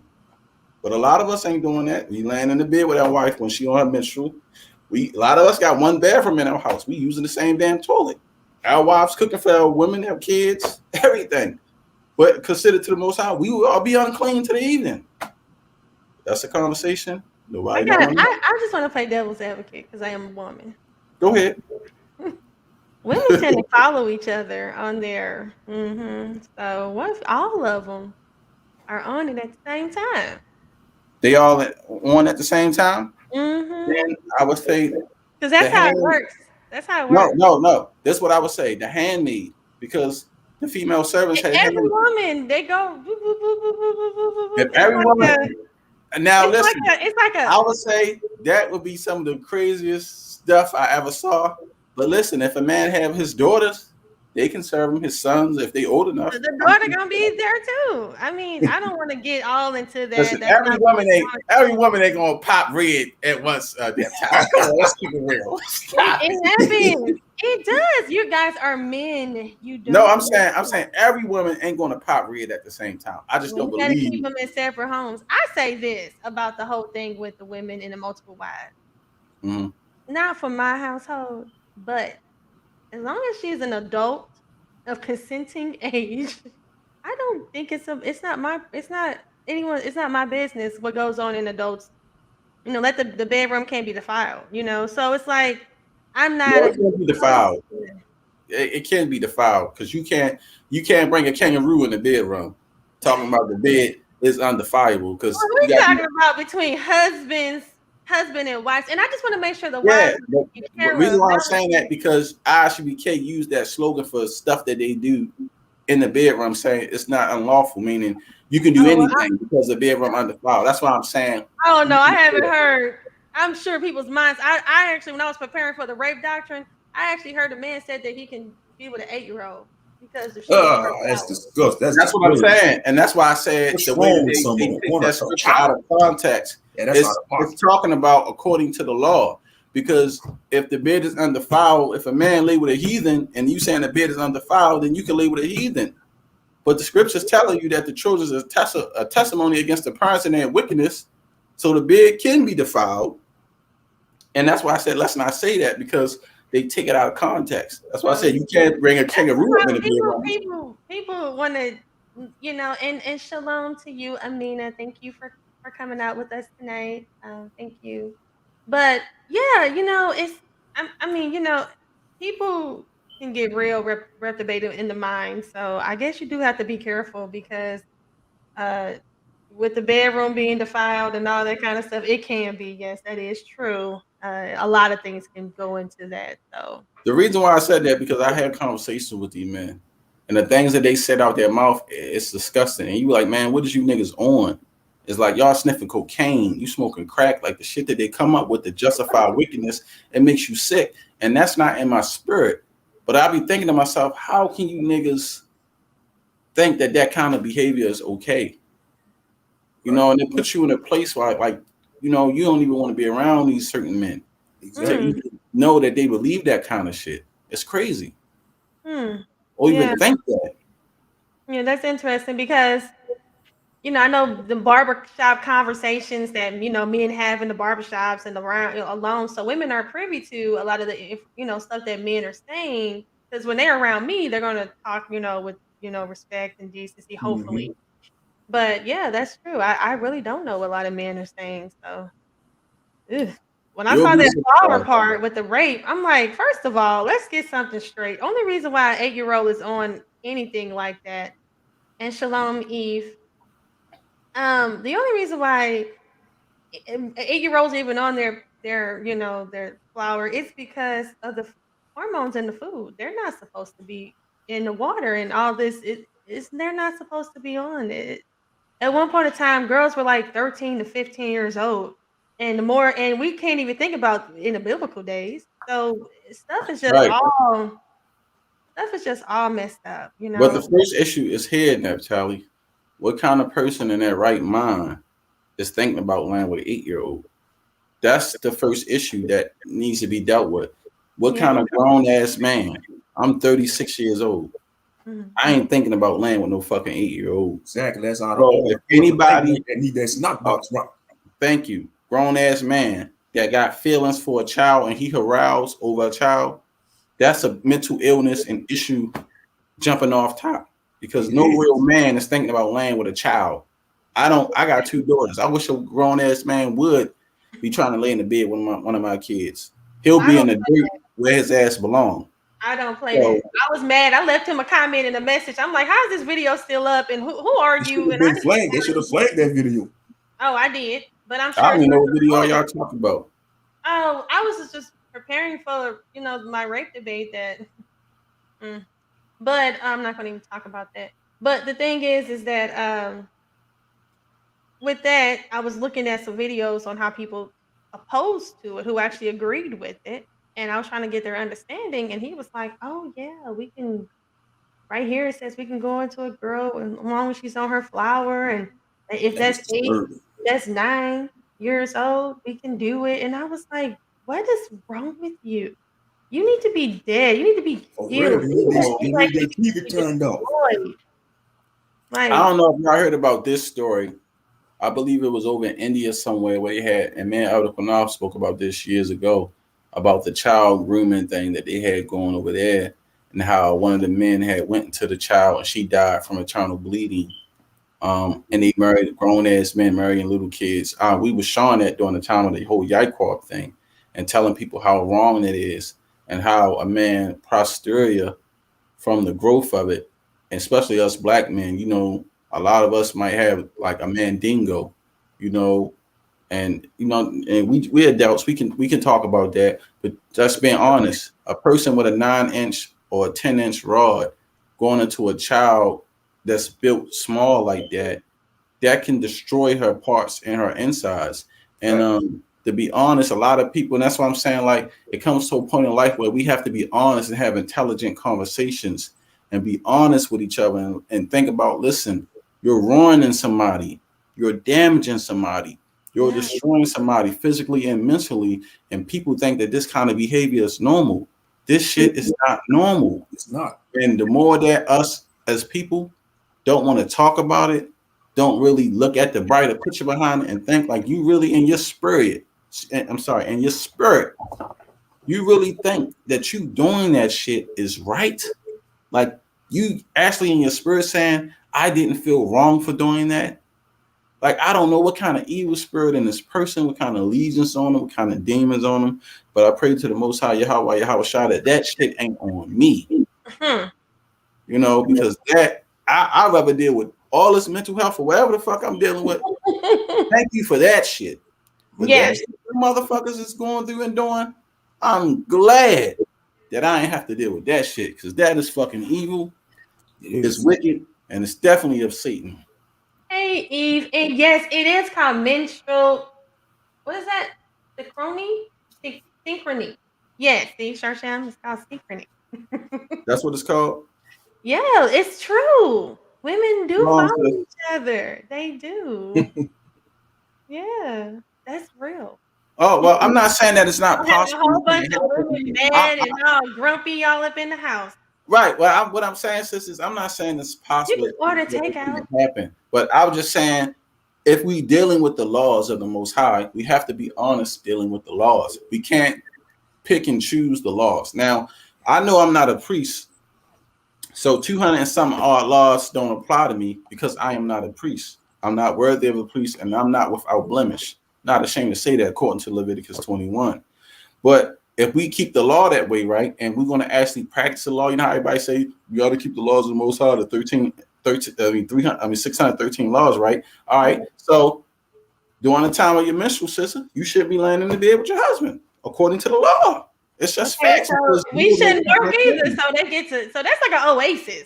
No, right. Don't work, don't do nothing. I would love that. No, the women, the scriptures don't say the women shouldn't work, because when you read Proverbs 31, it talks about how like she had a store, right? She would run a business. So it's not saying you can't work. No, I'm thinking it's during that time period. I'm thinking it's more of like what they would call hard labor, how the men on construction sites, and now you have like the lesbianness and the feminist movement where I'm a woman, I can wear pants and I can do a man's job. That's different. I'm not talking about like you can't do anything and you just got to stay home and watch children. No, No, I I don't. said that we shouldn't work. I said that. That was me that said that part about Oh no, during because that Yeah, time 'cause in my period. opinion, I where think women should not be in the military. That's out of order. Women being in the military, because in the Oh, ancient world, men fought in wars. You know, women right, stayed and home the and took reason care of why the house. women was never in the military because they was always prone to rape by the enemy. That's So right. that's why they never fought in war and battles. And to be honest, we know women outnumber men on the planet Earth about 10-1. You have more men being murdered every day, incarcerated more than women, period. So we have to look like this. When the Most High set this thing back straight, when he set this thing back straight, homosexuality is outlawed. All the women in the kingdom that doesn't have a husband, they supposed to be lonely when we know it's going to be less men than women. like Like, I keep it said, real. long as it's not. I know of a situation personally where a gentleman was saying that he was married to someone and they lived in separate houses and he really wasn't supporting her correctly. I don't agree with that. But if Well, you right. support your wives the way that you like, when I was in Africa, they build homes and build actual, stuff for their wives, like real nice homes and take care of them. They have a dowry. I don't have a problem with that. As long as they're taken care of, that's all I care.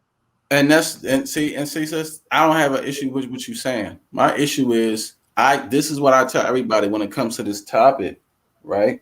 And maybe we can do a class together and do a panel talking about it. I Because would I love wanted to. I wanted that, right? My issue is this. Uh-huh. The reason why it look bad in the community, because you got brothers in the community that doing it for show. They just want to take their wives to Passover to show other brothers. I got 3-4 wives. These niggas is late. They don't work. They bums. They live off YouTube money and donations. They're not really doing it the proper way. And there's not that many people in the Israelite community that's actually doing it the proper way. It's a handful. And that's why I always reference my brother, Judah the Shooter. He got 4 wives. He take care of all his wives and his children. He does it how it's supposed to be done. That's These right. other guys, the way that they doing it, they make it look bad. And that's why it's a balance with it. The Most High showed you and gave us an example of somebody who's showing you living proof that it does work.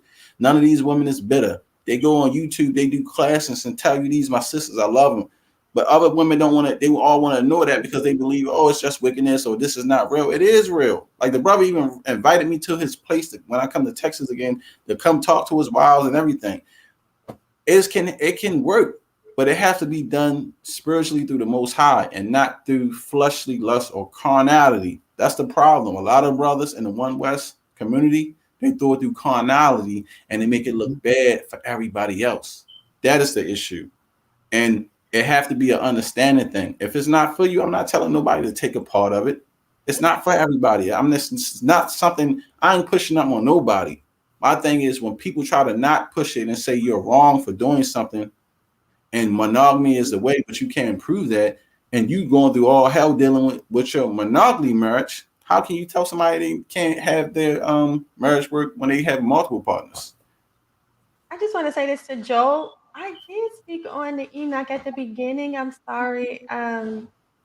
We kind of, it was at the beginning. So if you can come back and watch the video once it's over, I did speak on that really well. And I'm going to do a part 2. Yeah, you missed the PowerPoint. Sorry. Yeah, but to elaborate more about what you're saying, yeah, like I said, as long as the women are being taken advantage of, I don't have a problem with it. How you gotta go fund me for we can take out your views? Yeah, you got a lot of GoFundMe scammers on the internet. I mean, eBay, because you got to watch out for that too. Them GoFundMe scammers. And yes, Star, thank you. You can definitely come on, and we can definitely still talk about the Book of Enoch and anything. And if you have, if you feel like it's a good source, or if not, we can definitely talk about that. But yeah, I do. I just don't want to see my sisters get taken advantage of because women get taken advantage of sometimes, and in And to my cause them to lose the faith. A lot of sisters step out of the faith because they was taken advantage of by wicked brothers. They go back yeah, into the world, they go into witchcraft, or they go back to the Christian church. Yeah, I have somebody like I said personally that, and unfortunately she's not wanting to come back into it. So she probably already has her ways and things of that nature, but I Well, just, like I said, I don't like to see people get taken advantage of. but you know why they get taken advantage of, Naphtali? Why? Because a lot of these women come in this thing and they want to get with somebody who they see as famous, got Right. some type of power. Mm-hmm. That be the issue. And I Yeah. tell people that all the time. A lot of our problem with people is we don't get to know people who they really are. Exactly. These people can put on a facade or act like they somebody they really not to make everything look good, get in good, and then you see the truth about a person. I've been with my wife 14 years. We know each other very well. We got 2 kids together. So I know what kind of woman she is. We grew together. That's the difference. People meet people on the internet and they fall in love with these people, don't even know them, never even hung around them, don't know their flaws, don't, like the scripture says, if you get a woman and she have an issue and you want to let her go for a certain issue, they don't even see the kind of issues where well, I can deal with that. I know a brother, he was dealing with one woman. This woman was eating the skin off her feet and shit like that. Like, yeah, and like Elder Qanath called me and was like, yeah, wife eating the skin off her feet. And I was like, what? Eating And the like skin off her showed feet. me a video of it, and I was disgusted. Like, but this is the type of shit that going on with people when people don't know. So Okay. this is why you need to learn people and learn your partner so you can see everybody have an issue or a way about themselves. And you're not going to like everything 100%. I'm pretty sure you don't like everything 100% about your husband, but you love him. That's your husband. Yeah. But something right, and he probably vice versa. He probably don't like 100% everything about you. I get on his But nerves. y'all love each other. Y'all need each other. Y'all making it work. You see what I'm saying? So that's what I mean. But I gotta say this, Church Champ. Don't be Huh? trading your wife in for no younger woman. That's something No, that I well, don't like either. Like you wait until she get old, she done had all these kids, and then you want to go well, off and get some young girl. and Like that's Naphtali, not, that's the you don't issue. like So let that. me say this, right? I agree with you saying. I'm 36 years old. I'm not looking for no young woman, no young child. I need somebody with a sound mind. If I get a second wife, I at least want her to be 30 and older. Okay. At least 30 and older. I respect that. You know what I'm saying? Not no child, not nobody who play games, not nobody who still have a worldly mind. No man with no women like that. Well, I don't. You know what I'm saying? I don't. Yeah, I So think that's what women are concerned about is, you put all this time in, you done had all these kids, and then, you don't look the way that you used to look, but then you come out with this new young hot thing that's around, and it's like, okay, how convenient. well, but see, that's the issue. Women shouldn't have to feel that way about no young new hot thing. Yeah, But yes, yes, we did it. oh God, what you Thank the Most watching? High. I'm sorry. I'm just No, looking at you my good. I'm looking at my cryptocurrency. We finally hit it. Yes. I'm sorry. Oh, You well, know, congratulations. I'm glad some good news came about. yeah, gotta check the money, you know what I'm saying? Yes, we skyrocket, that's all, just smart investing, that's all. But Yeah, what I I'm need to saying be is right, it shouldn't be about damn boy, they going crazy in the chat. That's right. Let me see how much money I got. How much money I done made. But now if you listening, check your crypto. But yeah, we messing up. I gotta get in that. what I'm saying is, Naphtali, right? This is what I'm saying, right? It's not about having a younger woman, you know. You got your relationship with your husband, you know how everything works, right? You should not feel threatened by that or anything. You shouldn't feel threatened by that because the love of your husband should not change for you. I tell people all the time, I love my daughters the same. I don't have no favorite child. You know what I'm saying? I treat them the same. If I get one, I have to give the other because I don't want to bestow that on them because that can damage somebody. And I see that a lot in black families now saying, oh, you love such and such better than me. You never came to my stuff, but always went to there. That's arts that go through people and they take that and it hurts them. So with me, I feel like I wouldn't do that. You know what I'm saying? I wouldn't do that. So Well, you like you said, in your relationship, you guys know each other, and that's all Mhm. that's all that it is about. It's about you guys, your wife being comfortable and the other wife coming in and she's comfortable. And if that's the way, you guys are two adults or three adults or however many wives you want to bring on, as long as you're able to financially support these women and they don't have mental health problems, like they don't get consent to things, I don't have a problem with it. Like I don't have a problem with it. But like I said, it's just not for my household because I just like to be the center of attention. Well, yeah, and see, and that's not, and guess what, sis? That's not a problem because that's your household and it's all right. And Yeah. and like I said, same way how you and your husband work, that's y'all. No man can judge that because if your husband all right with it, he's the head. Then guess what? It's not my business. It's not no other man business. You doing on my platform teaching? Who cares? That's why I don't get involved in other people's business. Everybody has their own business, and if the Most High allowing it, then I guess it's all right. Damn, my computer about to die. Let me put my thing back in. You know what I'm saying? Then I guess it's all right because it's up to the Most High. That's why, like I said, I mind my business. I don't get involved in God dang, somebody must have bought a whole lot of coins. This thing is just going up. Hold on, y'all. I gotta go ahead. Somebody say something. Okay, I'll say something. Did you want to bring anything else out, Moshe? Yeah, I'm just listening to the conversation and looking at the chat box and all that. But yeah, Israel got to do better, A lot of false doctrines out there, a lot of buffoon. That's why I deactivated my Facebook account because the Israelite sector of Facebook it's a hot mess. You got buffoons coming up with false doctrines every day, every month. What's going to be next? Yahshua ain't taught the gospel on Mars. They gonna just me joking about that. Some Israelite might come up with that. Why not? I did a video the other night on my channel, and I was looking at these, you know, the purple guys, and they were using a old movie to justify what are they these Italians Sicilians being Israelites.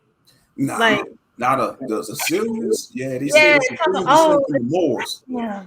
And they called us. They was calling us niggas. They was saying all. It was being very disrespectful in the movie, but they seemed to be very happy about it. And I was just done. I was like, that's all it takes. That's it. And they Yeah, Israelites. because GMS got that confusion of face doctrine. The confusion of face doctrine. GMS say Leonardo DiCaprio is an Israelite. John Travolta. No, those heathens are just taught to act like that because they got swag. No, they act towards. Of course, if you teach a Caucasian or any non-Israelite to act and have swag like us, they ain't gonna be the same Gentile or heathen nation they come from. They just an actor or actress. Ric Flair, they even say Ric Flair, they say some of the wrestlers are Israelites, like Hulk Hogan, Ric Flair, because they got swag. No, Hulk Hogan was taught to act like a black man. Wow, so all you gotta have is swag. And this Eskimo, really? They say Eskimos are Israelite? Okay, well, I mean, not them hey. Porter Bell riding walrus hunters, igloo sleepers. The thing is, it's like it's whoever they want it to be, whenever they want it to be. I feel like they're colorists. I feel like they have a problem with people of a darker hue. I think if you have more lighter skin, I think that they just want you to be Israelite, and that's not fair because people that are like people in Africa, they have a disdain for them, but they don't have a problem with the Eskimos who are Asian. Exactly, yeah, the Asians, the Eskimos, the natives in Alaska, yeah, they Asians, just like the so-called, modern Indians, they Asians, Yeah, yeah.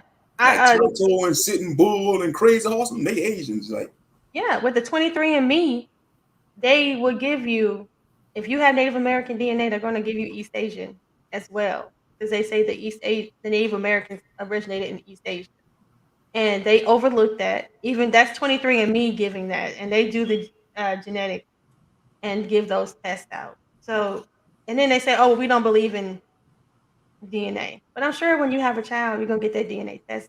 So just or stop. when you commit a crime, they do DNA tests when people do crime, when they commit crime.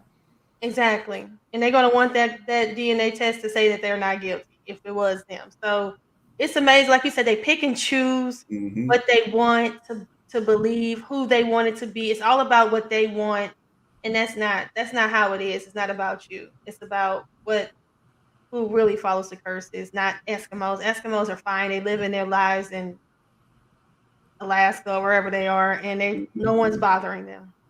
They choose to live like that, and that's okay. And they gotta worry about is getting eaten by a killer whale or a polar bear. That's the only thing they gotta worry about. Exactly. And if they want to leave, they can leave and go back home where they came from, which is probably Siberia or something, whatever, or Asia. Well, it's out of Asia, I guess. With over there with those people over there. I don't know. You know what I'm saying? So it's all about how they feel. They hot and cold. They on and they off whenever they feel like it. So, and that's sad. And that's pretty much the doctrine that's being brought out, being taught, being used. And people who are Eskimos, but why they not going to Alaska? You don't see them going to Alaska, knocking on Eskimo igloos. Hey, Mr. and Mrs. Eskimo, y'all Israelites, y'all know that the Eskimos will look at them dumbfounded, probably want to throw a spear at them. Yeah, they don't want to. No, they don't want to go. They don't know what they're talking about. They don't care. I don't even think they believe in what they're saying. I think it's just a joke. It's a game. They buffoons. It's money. It's a money grab. I'm gonna say everybody, whoever I want to say, so you can give me some money, and the people who are really trying to bring out the truth, we're the ones that are being demonetized, shadow banned, blocked, all kind of stuff happening. Hit 52. Come on, hit 52. Oh, I'm sorry. Let me turn my mic off. Yeah, but they got a lot of false doctrine, They, like I say, they need that 12 tribe chart. That's one of the major stumbling blocks in Israel. They need to overcome that. A lot of Israelites waking up to it, but sadly, like some of them camps, like the Purple Gang and some of the others, they pride is ego. It's pride and ego. They don't want to let go of the false doctrine. They've been debunked many times, but they know it's been debunked, but they want to stand on their ego and pride, and then they don't want to lose followers and money. It's all about money. It's all about the money. It's all about the clout, all about the fame. You got a lot of people want to come on here and want to be the big muck in them up. Think they could lead the whole nation by themselves. No, it doesn't work like that. The only one going to be leading us is Yahshua Ha Mashayach, because he's our high priest, and over him is the Father, Yeah, and a lot of them have it in their families. A lot of them are married, with these people, and they have children, and it's like, they're compromised, and they come on and leave comments to me and say, well, my wife is this, or my wife is that. Are you saying this about my son? Are you saying this about my daughter? It's like, I'm not saying anything. Don't put me in it, okay? Just read it. Star, what you talking about? Let what go, Star?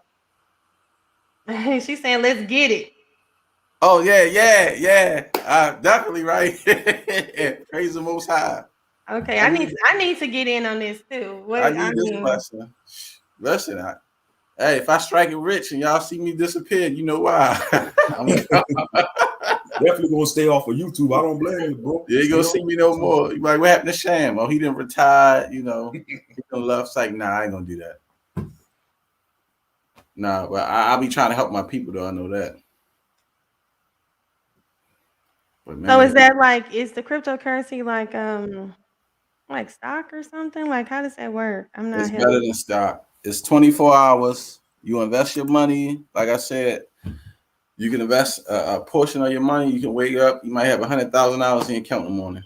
So, how much money should you invest in it? Like, what's the good? It don't matter. It depends on how much you get in on it when it's cheap or when it's high. And that's why, remember we had that interview with, what's his name? Miguel M. Nunez, the guy that played Joanna Man. He was talking about why we should get in now. And us as black people get in too late. And we don't believe nothing and how they change the market. You got to think about these people, billionaires. They in these circles. They with these illuminists. They already know about this stuff. So when we tell people, they laugh. You know what I'm saying? I'm not even gonna tell people how much I made off of dealing with cryptocurrency. I made a lot already, and it's dead. And then it's a whole lot of us in Israelite groups that we doing this, and it's happening. And I believe when he came on here and he came on our show, he wasn't giving us some false information. He was telling us the truth because we seeing this stuff happen with it. Like it's going to be the new money, the new currency for the people. They're going to make it that. Okay. Yeah, I'm gonna look into it too, Yavin. Shoot. You know, her jumping and having a good time too. Listen, I got so many people tied up in this. Even people at my job, they be dancing, saying, thank you for telling us about this. I'm so happy. I said, I want everybody to win. I'm not a hater. You know what I'm saying? Good. That's just how I've always been. You know, we came over here as slaves with nothing. We all deserve to live some type of goodness and richness in our life. You know what I'm saying? From what our ancestors did. Shoot, I don't care what nobody say. This ain't about no treasure stored on earth and none of that. It's about growing up with nothing to die to have nothing. Like, come on, man. That's not how we supposed to live. We ain't supposed to be on somebody's job 24/7, working on somebody's plantation and not building no type of generational wealth for our children or anybody. Somebody has to be the stepping stone to change that for the future generations. This is the way Freemasons thinks. That's why they call themselves great thinkers. They think for generations ahead of them. We as Black people don't do that. That's why we stuck in the same condition, because nobody want to take the chance to change the narrative of how their family goes. Everybody shouldn't be from generation to generation to generation. Somebody got to change it. Well, hey Yehuda, how you doing? Shalom. And yeah, you're right. I don't know why my parents told me to get a job. Get your degree and get a job. It's like that's like the worst advice. Like we should be building our own businesses. That should have been the advice that we should have been having, not get a job and go to college, get a job, go to college, get a job. Like that's what's regurgitated in our minds all the time. And it's like eventually, you're going to not have a job, or you got to beg people to give you work. It's like, why do you want to be subjected to that? And see me, I'm not telling people to invest your life savings, anything, or invest your last. I'm telling people sacrifice something small. To y'all Israelites out there, don't go buy that ounce of weed this time. Don't, and it's not to be funny, it's the truth. If you can support these arts and these habits that y'all still have, you can afford to try to invest for something to help your children and better their future. We don't know when this thing gonna end. It ain't gonna end today or tomorrow. We don't know. We just know whenever the Most High decides to end it, it's gonna end. But at least try to make it better for your children while we in this captivity, not just being selfish and say, oh, you can afford all these sneakers you want, or getting high all the time and the things that they do. Because like I said, you got a lot of Israelites in our community that's super fake, freaking holy. They act like they don't do nothing when they is, Like I said, I don't have that issue with drugs and all them things. So I'm not just slamming on people. I'm just saying, if you can do these things and support bad habits, there's no reason why you can't do something to try to make something right for your people or your family. Be a real man, be a real leader. And that's the issue with a lot of our men. They don't want to be a leader. They just want to be given everything. I wasn't never given shit. I had to work hard for everything I'm getting. So, and that's why I try to motivate other brothers to do. Anything is possible if you put your mind to it. But let's do it and keep it kosher while we're doing it. Let's not do it to hurt our people while we're trying to get to the goals and get to where we want to be. That's my main thing I tell everybody. If you're not doing it fairly, you're not doing it clean, then don't do it. Because the Most High ain't going to bless that. The devil can bless you too. But I don't want a blessing from the devil. You know what I'm saying? Because I know if I take that blessing, the Most High will come down on me. Immediately. Eve, you said I'm just catching up with the live and the questions about polygyny. Many sisters feel as it does not benefit the woman to share her husband's heart, body, spirit, living space, and resources with another woman. Yes. I understand that. And Sham is shaking his head. Some women, he's doing his thing. Okay. Sorry. to answer your question, I agree with that. You know, a lot of sisters do feel that way, and I'm one of those sisters, you know, but I don't speak for all women. It's to each their own. This is their household. This is the way they want to run it, and they feel comfortable. I just want to make sure that the woman is supported and valued and not mistreated. And as long as she's all of those things and she understands what she's getting herself into, and if it works for them, then that's for them. But not everybody's household is the same, you know. So, and who knows? People grow and people change, and maybe one day they may want to bring in an extra wife. But I get you. I get what you're saying, though, Eve. I do. And shalom to you, Yehuda. But yeah, polygyny is for. There's nothing. I don't see anything wrong with it. Like you said, it's in the Bible. We see a lot of men who have multiple wives, and as long as you don't, I mean, if you can take care of them. And as a man, you got to be true to yourself. You got to examine yourself. You got to know yourself as a man. You know, are you built to take care of one woman? Are you a one woman? Or you polygamy man? You know, because it could be a big task in tax. You know, but to each his own. You know, as for myself, I know that the Most High probably said it'd be better for me to deal with one woman. You know, one woman. You know? And you know what? There's nothing wrong with that. And that's what I tell people. But I think people try to criticize and misjudge everybody else. Like, if that's how you feel, then fine. But don't beat somebody down on what you think that's best for them, because how you know everything and everybody is not meant for you. Like the Most High told Esdras, you know, write these books, teach this to the people, but keep the other people, the books for you and the other priests for that learning, because everything ain't for everybody. And that's the thing that I try to tell everybody in the community. If it's not for you, then don't try to deal with it. But don't go after other brothers and sisters and try to say they wicked and they wrong, because you're not on that level. That's why we have a body to Christ. You have prophets, teachers, priests.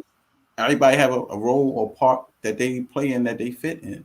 Just get in where you fit in. You know, don't try to be something you're not. And that's just the big thing that I tell everybody.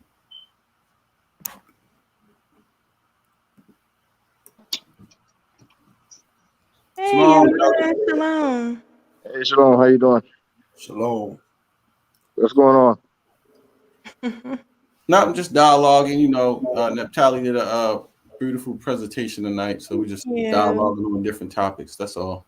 Okay. She did a topic on Enoch, right? Yeah. I did earlier. Okay. That's good, because it's mind-blowing to me that a lot of people, they just completely, you know, go against the book of Enoch. When Christ himself spoke and quoted out the book of Enoch. That's right. A lot of people don't know Christ quoted from the book of Enoch. A lot of people don't know that. When in fact, the black Jews first went down to Africa in Ethiopia, they took the book of Enoch. That's why you see the Ethiopian Jews in Africa with the book of Enoch, because they had it for thousands of years. So it's comical to me that these camps, they claim to be in the so-called truth, but they deny the book of Enoch. It's comical to me. And like I said, in that Bible dictionary I had from the 1800s, they said that it was an original King James Apocrypha, and it was accepted by the Albanian church. That's a fact. When I bring that out, nobody refutes that. That's a fact. So we know that the 1611 Bible that we have is not an original, because it was more books that was in there, like the Ascension of Isaiah, the book of the 12 Patriarchs. So every time I say that, people need to understand that there's more information out here. Now, I don't know if whatever books of Enoch that they have out, if those are exact ones that was in there, but we do know the book of Enoch was in there. No, the book of Enoch that the Ethiopian or the Jews in Ethiopia that they have the correct book of Enoch, because like I said, they had it for thousands of years since they migrated from Israel and it went down to Ethiopia. They always had it. They always had it. You know, So like I said, it's funny to me how these guys claim to be into the truth, but they deny the book of Enoch. And when our ancestors read the book of Enoch, they read many other books that were not included in the so-called what we call the Bible today. You know what I'm saying? Who decided what books to go inside the Bible? The white man did. The same man who they claim they hate. They decided what books to include and what books not to include. So it's like you said, Shawsham, there's many other sources and books out there that they did not include in the Bible. That's legit. Right. And that's why we try to tell people that's why I be telling them I think some of the pieces to the puzzle is missing when it comes to certain things, certain scriptures, because maybe they in other books and that's complete certain parts of the puzzle. But you know, to us who we know that don't need everything in every other book, we do have an understanding that we know this is right, this is wrong, and that's why we were speaking about the rape issue. Where to me, I think that's more of a mental thing with people who has that lust, fantasy, or desire in them that want to commit that kind of act. Because that's not a normal thing for people to wake up or walk around or have. They want to rape somebody in their mind or sleep with a child in their mind. That's a sickness that you have to have already, because that's not nothing normal that people do. Thank you. Right. Yeah, that's not part of our heritage. Rape. In fact, why did all the tribes get together in the first place to almost wipe out the Benjamite? Shawsham, we know why. Because of rape. Exactly. I tell you, man, these dudes is on an elementary level, man. I'm telling you.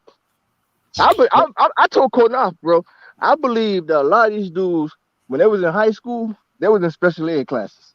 Remedial classes, eh? But I don't even think it's that, because I was in special ed at one point. Still, man, I think it is they start reading and comprehending, and a lot of them probably didn't graduate. And they didn't focus, and they didn't take their education further. Right. A lot of them was probably high school dropouts, drug dealers, hustlers, swindlers, or somebody who they thought that they can get over on people. Right. And they just using this as a hustle and not really a truth tool. That's my belief. Well, you know what, though? Some people that were in what we call special ed classes, it's not because they was dumb. It's because it's a certain learning ability, disability. I forgot what you call it. In fact, Bill Cosby's son had the same learning. What do you call it when you learn opposite? I can't remember the phrase or terminology for it. Not dyslexia, huh? No. I can't remember. That might have been. I can't remember. I gotta do the research one more time. But it's a certain disability where a person learn a different way, not because they see things differently. Slow, right? Damn, I can't remember the term. That's what they were saying about me. It wasn't that I was dumb or no. I believe some of these dudes was really, really, really dumb, bro. And the dumb to stay with them all their life. I really do. I don't want to put the brothers down, but I honestly believe that, man, because it's no way possible that some of these doctrines they teach and believe. It's crazy. Some of the things that they teach and they believe, it's no way. No way, man. And they wonder why the world's looking at us laughing. Right. They wonder why white folks are laughing at us. Man, please, these dudes are clowns, man. The whole world's laughing at these dudes, man. Calling them Power Rangers, dressed like Power Rangers on the street corners. Yeah, man. In fact, I spoke to the brother from Ethiopia, right? But he's from America, actually. He used to be in the Boston camps back in the day, and he moved to Ethiopia. He's been in Ethiopia now 25 years. He said, man, them Jews in Ethiopia, they laughing at these camps, bro. They're laughing at these dudes. You know what I'm saying? They're comical to them, man. Because like the brother said, they like Power Rangers, man. Come on, look at how they dress, man. I'm surprised the motorcycle gangs don't try to buff up against because they're wearing them black leathers. Yeah, our ancestors didn't dress like that, man. For real. Crazy, man. But either way, I'm glad you guys talking about investing, right? And Shawsham, right? Our people, some reason when it comes to putting away money, man, they have a problem. Something like it's I don't know what's going on with our people, man. But you're right. Investing in crypto, that's the way to go. My acting buddy, I was able to get him to come on, like Shawsham said, Miguel Nunez. And I've been knowing Miguel like since I was a kid. In fact, him and my uncle went to school together, right? So I've been knowing Miguel for years. In fact, Sham, he said he looked forward to coming back on again. He looked forward to coming back on to talk about the cryptocurrency. Me, myself, I told Sham and Qanath, I'm in the process now where I'm trading. I'm learning how to trade currency. And I already started making money. I'm trading land. Yeah, I'm learning how to buy and trade currency. Also, I have a cousin-in-law. He's a stockbroker. He's been a stockbroker in Wall Street now for like 30 years. And he got me involved with his trading firm. And I'm learning as we speak how to buy and trade currency. So that's also another way or avenue for you to generate income and money to help your family grow. Sham is right. That's what the white Jew do. The white Jew, they leave things behind for their sons and daughters. They leave homes behind. They leave money behind. That's what they do. But we don't do that because we don't take the time to invest our currency. Yeah, I'm looking for passive income too. So I'm definitely gonna need you guys. We all got to fend for ourselves. But what I'll do is, Naphtali, I'm gonna add you to the group, to the cryptocurrency group. Yes, please. Yeah, I'm gonna do it right now. I'm gonna add you to the group. Do it now because, like. And listen too, yo. I'm in the process, like I told Sham and Qanath. Qanath's seen it. He's seen how fast it takes to make money trading currency, right? He's seen it. When I told, listen, between now and January, I'm in training right now, right? I go live in January when I go started trading. I'm already talking to brokers and everything. This broker firm in Chicago. When I go live in January, when I start trading, right? What I want to do is teach people how to do it. I'm not doing no damn polite, dude. Scamming people. I'm not charging nobody how to teach nobody how to trade currency. I'm training people. I'll be training people for free. I'm not doing no damn polite. I just added you, Naphtali. You got to say something in the chat. Okay, I got my phone. I'm getting it right now. Go ahead, Yoda. Yeah, I was saying that. Yeah. I that's what I plan to do, to teach my brothers and sisters how to buy and trade currency for free. Freely receive, freely give. I'm not doing what polite do. I hear scamming people. Scamming his own people to teach them how to make money. How are you gonna charge somebody and teach them how to make money? Your own people. It's sickening, man. Because they want to make money. That's how they making money. It's like a pyramid scheme. Yeah, they charging people and they're scamming people. And on top of that, many people haven't even learned nothing from this guy. I heard many people have many testimonies concerning just Google polite scams and see how many people made videos about how they got scammed by this guy. Yeah, he is a scammer, brother. Low light. I call him no light because he has no light in him, brother. No light. He's been scamming since the Black Consciousness. Wrote in all them books. He plagiarized. He plagiarized all them books that he wrote. Right. And in fact, I think that brother, what's the brother name? Inky. He kind of described how polite supposedly wrote those books when he didn't write no damn books. Oh no. Most of the information he got from Dr. York.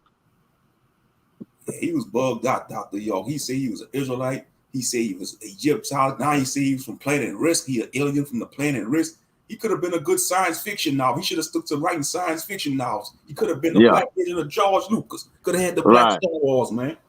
Right. But I remember back in the day where I live in Brooklyn, right? Bushwick. I grew up in Bushwick. I don't know if you guys have heard of Bushwick. Bushwick's where like a lot of Hispanics live at now. But back in the day, it was mostly blacks. Well, I grew up in Bushwick. You know the rapper Bushwick Bill, the rapper? The little midget? That's where he got the name from. Okay? Originally, he came from Bushwick. When he moved to Texas, he kept the name Bushwick. That's where I grew up at, Bushwick. But anyway, many years ago on Jefferson Avenue? Not Jefferson Avenue. On I want to say Bushwick Avenue.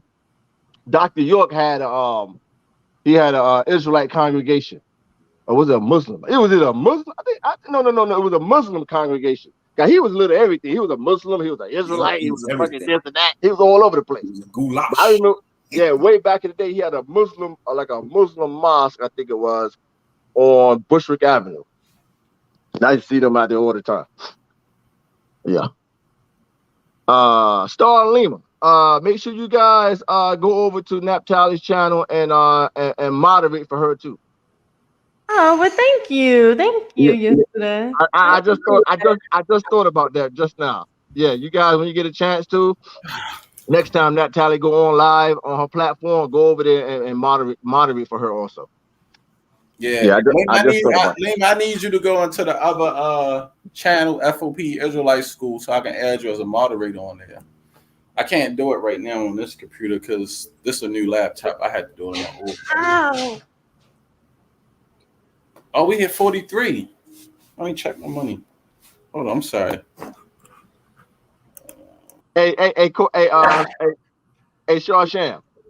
You know how you see the white folks sitting in Barnes and Noble, or they be sitting in Starbucks all day on a laptop? I used to wonder why do white folks always sitting? Why they always sitting and watching their laptops? Guess what they doing on their laptops? They trading currency. Mm.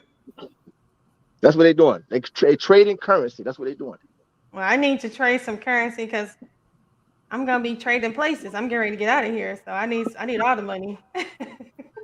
Yeah, but that's the way to go. Learn how to buy and trade currency and crypto currency. Mm-hmm. Ooh. Yeah, that right there is the avenue to wealth and securing a future for your family. That's the avenue right there. Well, I need some wealth. That's what you need to do. Like I said, get with Shawsham about the crypto, and he can explain everything to you. I sure am. I'm going to definitely do that. I'm going to take you guys' advice. Okay. Give us the tour. Give us the tour. I'm liking the furniture. You must have some good boys, because mine be tearing up all my stuff. Oh, daughters. That's right. You do have daughters. That's why your furniture looks nice.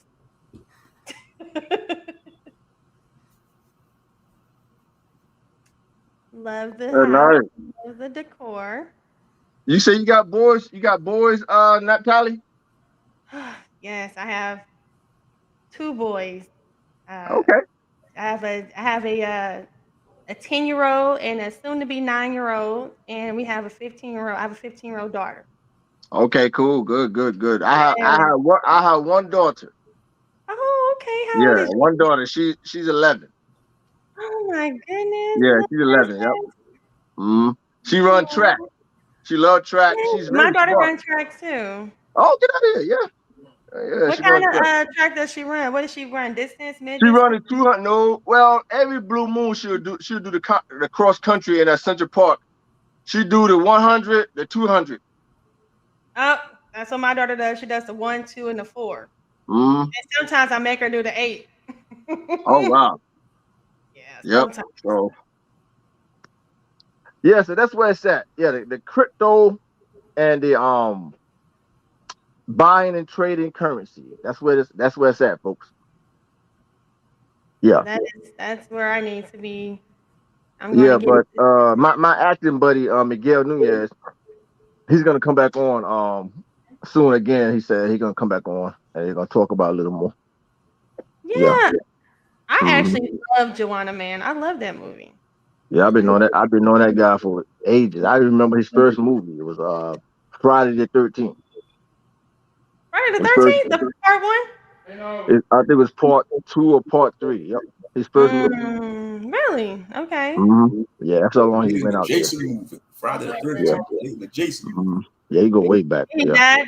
So when I went to LA, cause I'm an artist, right? I have a BFA in arts, and I have an associate in applied science, right? And every time I go to LA, I stay at his house, and I met a lot of people out there. I met a lot of I actually went to Eddie Murphy's house one time because Eddie asked me to do a portrait. I painted a portrait for him, and I had an opportunity to go visit him one time, and I met a lot of people out there. A lot of people. But Hollywood, honestly, I cannot live in California. There's no way. LA is a whole different, I'm telling you, LA is a whole different beast. It's nothing like New York City. I can't live in Los Angeles. I can't do it. My husband drove us all from St. Louis to California, and it was so many homeless people and so much Yeah. urine, pee Skid smell. Row. They say Skid Row's a nightmare. Right. Growing up, I used to watch Venice Beach all the time on TV, so I couldn't wait to get to Venice Beach, and it was nothing but it was like Hobo Beach. It was like homeless beach. I was just like, oh my god, the amount of homeless people is out. It's so sad. Like Yeah. nobody's. You know how I It's met when I the was out there greatest last country in time? the world, though. I met what's his name before he passed away? Debo. The guy played Debo. Oh You met Yeah, Debo? he came to the house. He came over to my friend's house. Tiny Lester, that's his name. Yeah, yeah. before he passed. Oh, his Yeah, real before name he, is Tiny. His real name Yeah. Tiny Lester. yeah, that's it. Yep. Zeus was his I know, wrestling odd, name. ain't it? He was a He wrestler. that big and his name Tiny. Yeah. That is so funny. Tiny. Yeah, he kept begging me to do a portrait, but I never got around to doing it for him. Oh man. I never got around to painting. Do you sell art? Yeah, I saw. Yeah, I'm telling you, one time, at one particular time, I was a full what you call it? I was an artist full time artist for like 5 years straight. All I did was sold my art. I did art shows. I traveled. In fact, you go a lot of black people homes all throughout America. They got my artwork hanging on their walls. Man, that's what's up. Yeah, I got You go.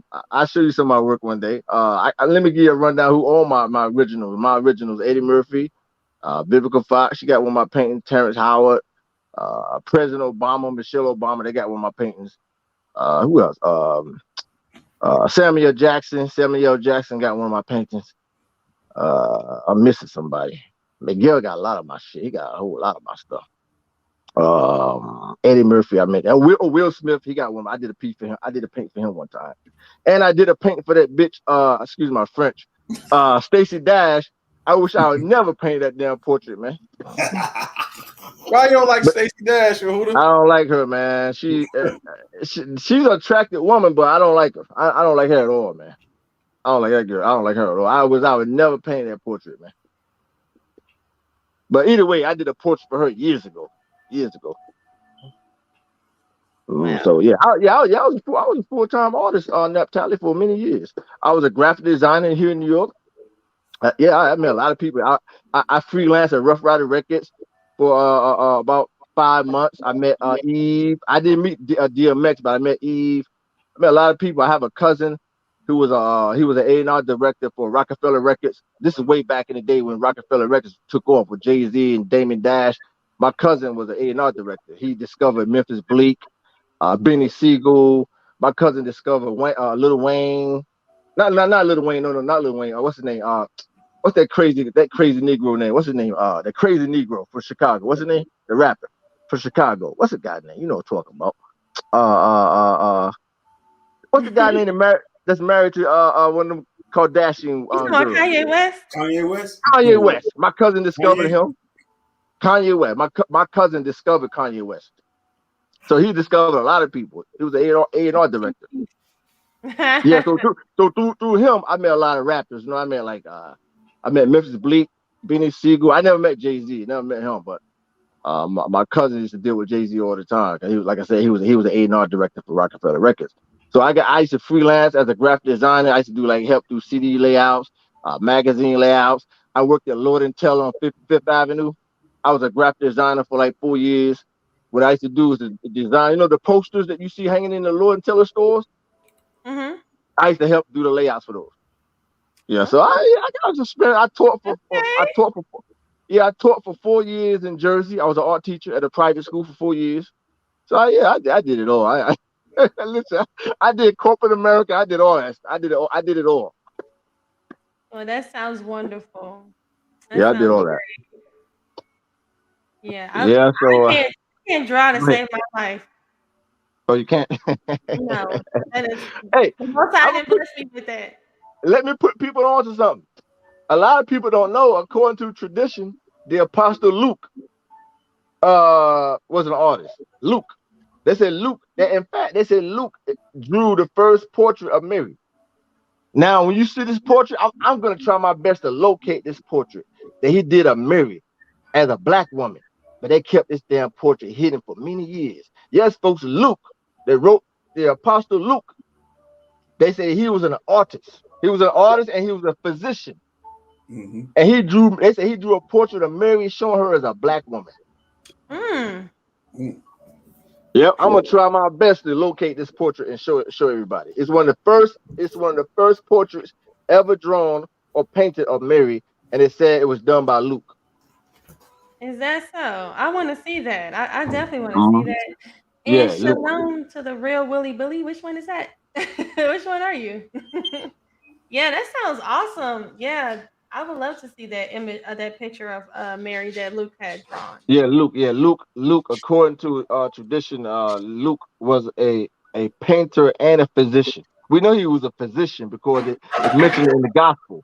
In the gospel, he was a physician, but it also said that he was a artist. He was a painter, and he did a portrait of her, showing her as a black woman. I'm trying my best to locate that portrait, show everybody. Okay, please do bring it out. Bring it out. Either way, once again, I'm at the plantation. So we'll talk sometime this week. Yeah, I'm sure we're gonna be getting ready to. My puppy is out. We're gonna be getting ready to wrap this up anyway. It's getting kind of late. I'm about to jump off. Thank y'all for having me on the panel. Thank you so much for joining, and thank you, Yehuda. Yeah. No problem. Yeah, Star and Lima, again, don't forget, go over to Naphtali's platform and please moderate for her. We'll greatly appreciate it. Yes, ma'am. Okay, hey, Sharshan, we talk later. Naphtali and all the other brothers, the Willie Bullies, the real, what you said, the real Willie Bullies? What do you call them? The official Willie Bullies? The official, the real Willie Bullies. Oh, okay. Okay, shalom, grace and peace. Grace and peace. Okay. Well, this was really nice. Thank you guys for coming out. So I brought out some information on the book of Enoch. If you guys missed it, please go back and watch it, because if you all like the information, I can go back and do part 2 of that, and we can break down a little bit further how it connects with and links with the Canaanite. So Sharshan, was there anything you look like you're a little tired? Yeah, I am. I gotta get up at 7 in the morning to take my kids to school, but yeah, I gotta get up too. I'm gonna go over the information, some of the information with the stuff I have though when I get a chance. And maybe we can do some things together next time. Maybe you can, bring some stuff to me that I don't know about. Yeah, I have a lot of books on the Canaanites and Hittites. I know you was going over a lot of information, so that's why I was telling you. It might be some stuff in there you might not be aware of that you could check out. I'm always willing to learn. So they got like statues and stuff like that in these books I have, I believe, artwork. So the Canaanite gods, I believe, or the Hittite gods, something like that. Well, bring it out. Let's bring it to the people. So I'm not gonna hold you guys any later. I know it's late for me too. So, Sharshan? Yeah, I appreciate you, sis. Thank everybody for coming on. Most High bless y'all. I ain't gonna lie, I'm extremely tired. I ain't even gonna play no music out. We just gonna call it. But hopefully, I don't know. Elder Qanath might be on again this week. As far as me being on Civil War, I'm trying, family. I'm trying. I did have some classes I want to do. Was trying to do this Halloween class because I got these books on Halloween. But I don't think that's gonna happen. So, I can help you with it. I can definitely help you with it. So I still might do it if I get the chance to. I might try, but I got you. We can definitely do that, sis. Halloween. We're gonna do a part 2 then, Star. Okay, we're gonna do that. Okay, yeah, Sharshan, if you want to do something on Halloween, I think that'd be nice, actually. Yeah, so I did want to do something on that Halloween Eve, and I was trying to, teach my kids about why we don't celebrate that, with the witches and goops and goblins. I know. That used to be my favorite holiday. I used to love Halloween. So I don't like it no more.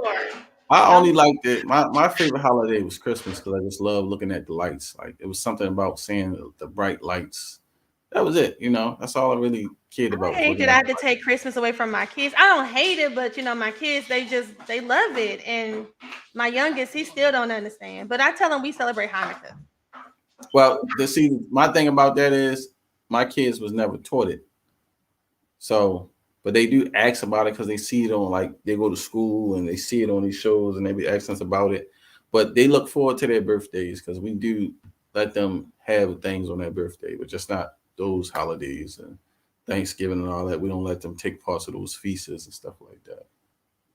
But they always ask about the other little kids. They talk about it. So it's an issue, you know what I'm saying? But like my wife said, you know, they're going to know about it. You can't hide it from them. You know what I'm saying? It's impossible. You can't hide it. Yeah. Well, yeah, all right. I'm sorry. My dog is just, I let him out and he is just going crazy. So, all right. Thanks, sis. I appreciate you coming on. Thank you, guys. Most High bless everybody in the chat. Thank y'all for tuning in. Sister Naphtali, she laid down a beautiful presentation tonight. Hope y'all enjoyed it. Leave some comments, guys, because if you want to share anything or if you want me to bring out anything, because we didn't really get to talk about it and it's okay. But I'll do more next week. I'll be on time too. Mm-hmm. Okay, Sharshan. All right, shalom, Israel. Most High bless y'all. Thank y'all for tuning in, and we'll see y'all hopefully sometime this week or maybe the end of the week.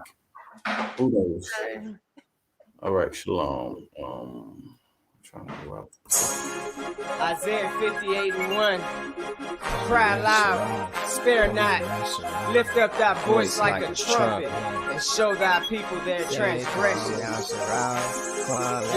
so I'm a Hebrew Israelite from the tribe of Judah. Yahawashi on our side, so don't try to move us. We got next, and this wicked king is almost over. For our people, edification, my folks, soldier. Isaiah 58:1. Say let the trumpet blow. Hey, we them Hebrew Israelites, it's time to let them know. Say let the trumpet blow. It's time to let them know. We them Hebrew Israelites, it's time to let them know. To cry loud, spare none, show them transgressions. For my people never considered they the real Jews. History stolen with that whip, got our back bruised. Still dying in the ghettos, got us trapped in this matrix. Time to open up your eyes, it's too real. We can't fake it. The Most High's on its way back soon. The whole reason why we went into slavery, cause we broke the commandments. Deuteronomy 28 and 68.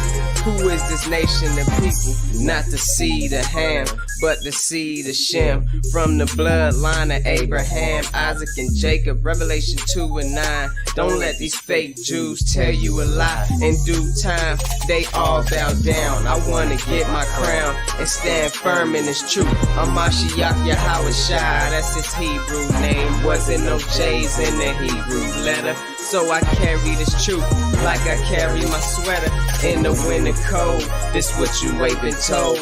Esau is cover blown. We let the trumpet blow and let all my ox know that you a set apart nation, ain't compared to none. And when the Most High return, these other nations done. Isaiah 14:1, we gon' possess the land, and they gon' try to cleave. And the Most High said it all is book of prophecy, a hard pill to swallow, but when that light shine, it's real bright, and the Most High is our lifeline. So Quam Yasharala, rise, O Israel. Hey, Quam Yasharala, rise, O Israel. It's time for you to wake up out your sleep. Romans 13 and 11, our salvation is near. Lift up thy voice in the streets so the whole world hear. Yeah, so I'm a Hebrew Israelite from the tribe of Judah. Yahawashi, he on our side, so don't try to move us. We got next. Hey man, this wicked kingdom almost over. For our people, edification, my folks, soldiers. Isaiah 58:1. Say let the trumpet blow. Say we them Hebrew Israelites, it's time to let them know. Say let the trumpet blow. It's time to let them know. We them people Israelites, it's time to let them know. Hey, let the trumpet blow. It's time to let them know. We them Hebrew Israelites, time to let them know. Would you denounce wicked traditions or not? Go to church on pagan Sundays, don't keep the Sabbath at all. That's why we standing on these corners, get this message to y'all. That you living in the wicked world, they knowledge is flawed. Full of satanic practices. The Vatican worship the Black Madonna on the low. While we die from Planned Parenthood, this is woe. Why you think we quoting scriptures, going head up with the beast, spreading righteousness ooze, leaving our enemies duped. This institution is through. We got the spirit of a lion and the power of Yeshaya. There's no way we could expire. I'm on fire. The Messiah is the root of the fire that be all up in my bones. And the prophet ain't respected at his home, but the truth won't stop. Don't try to make us to be wrong. In the scriptures bear witness to the things that we speak. Blow them trumpets, blow them trumpets. We them Israelites, man, and we 12 tribes deep. Hear the message that we speak. Blow them trumpets, blow them trumpets. We them Israelites, man, and we 12 tribes deep. Hear the message that we speak. Well, I'm a Hebrew Israelite from the tribe of Judah. Yahawashi, he on our side, so don't try to move us. We got next, man. Y'all think it come back in all peace?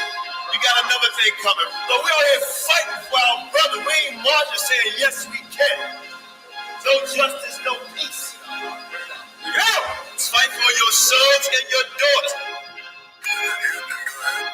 I'm not wrapped too tight. Got 400 years on my back. I'm angry dog. I'm black like that. Won't contact with you whites.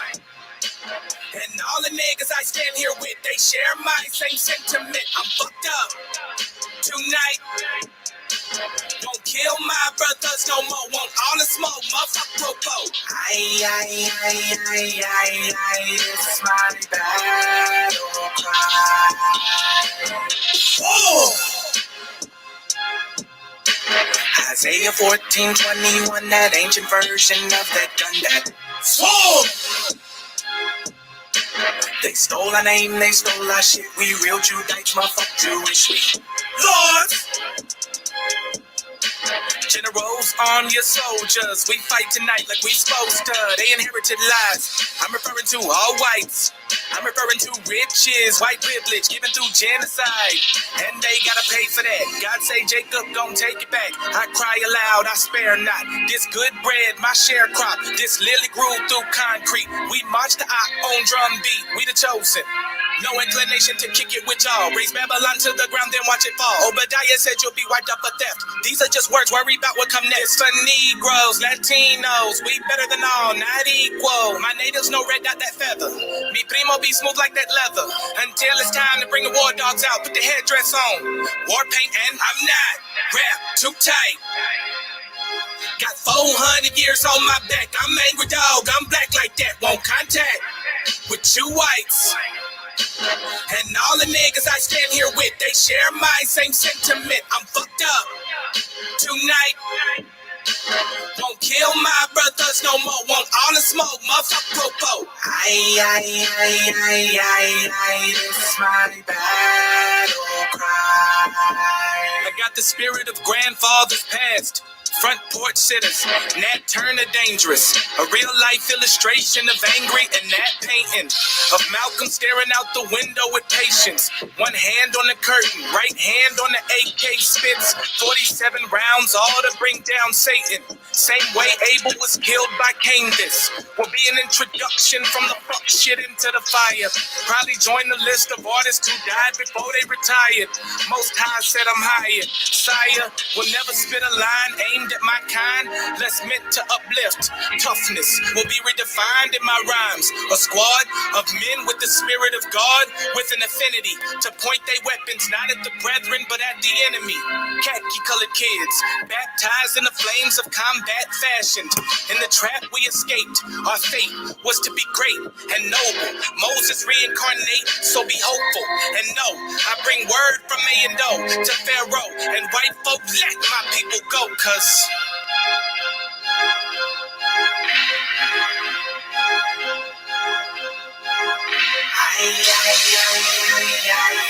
this my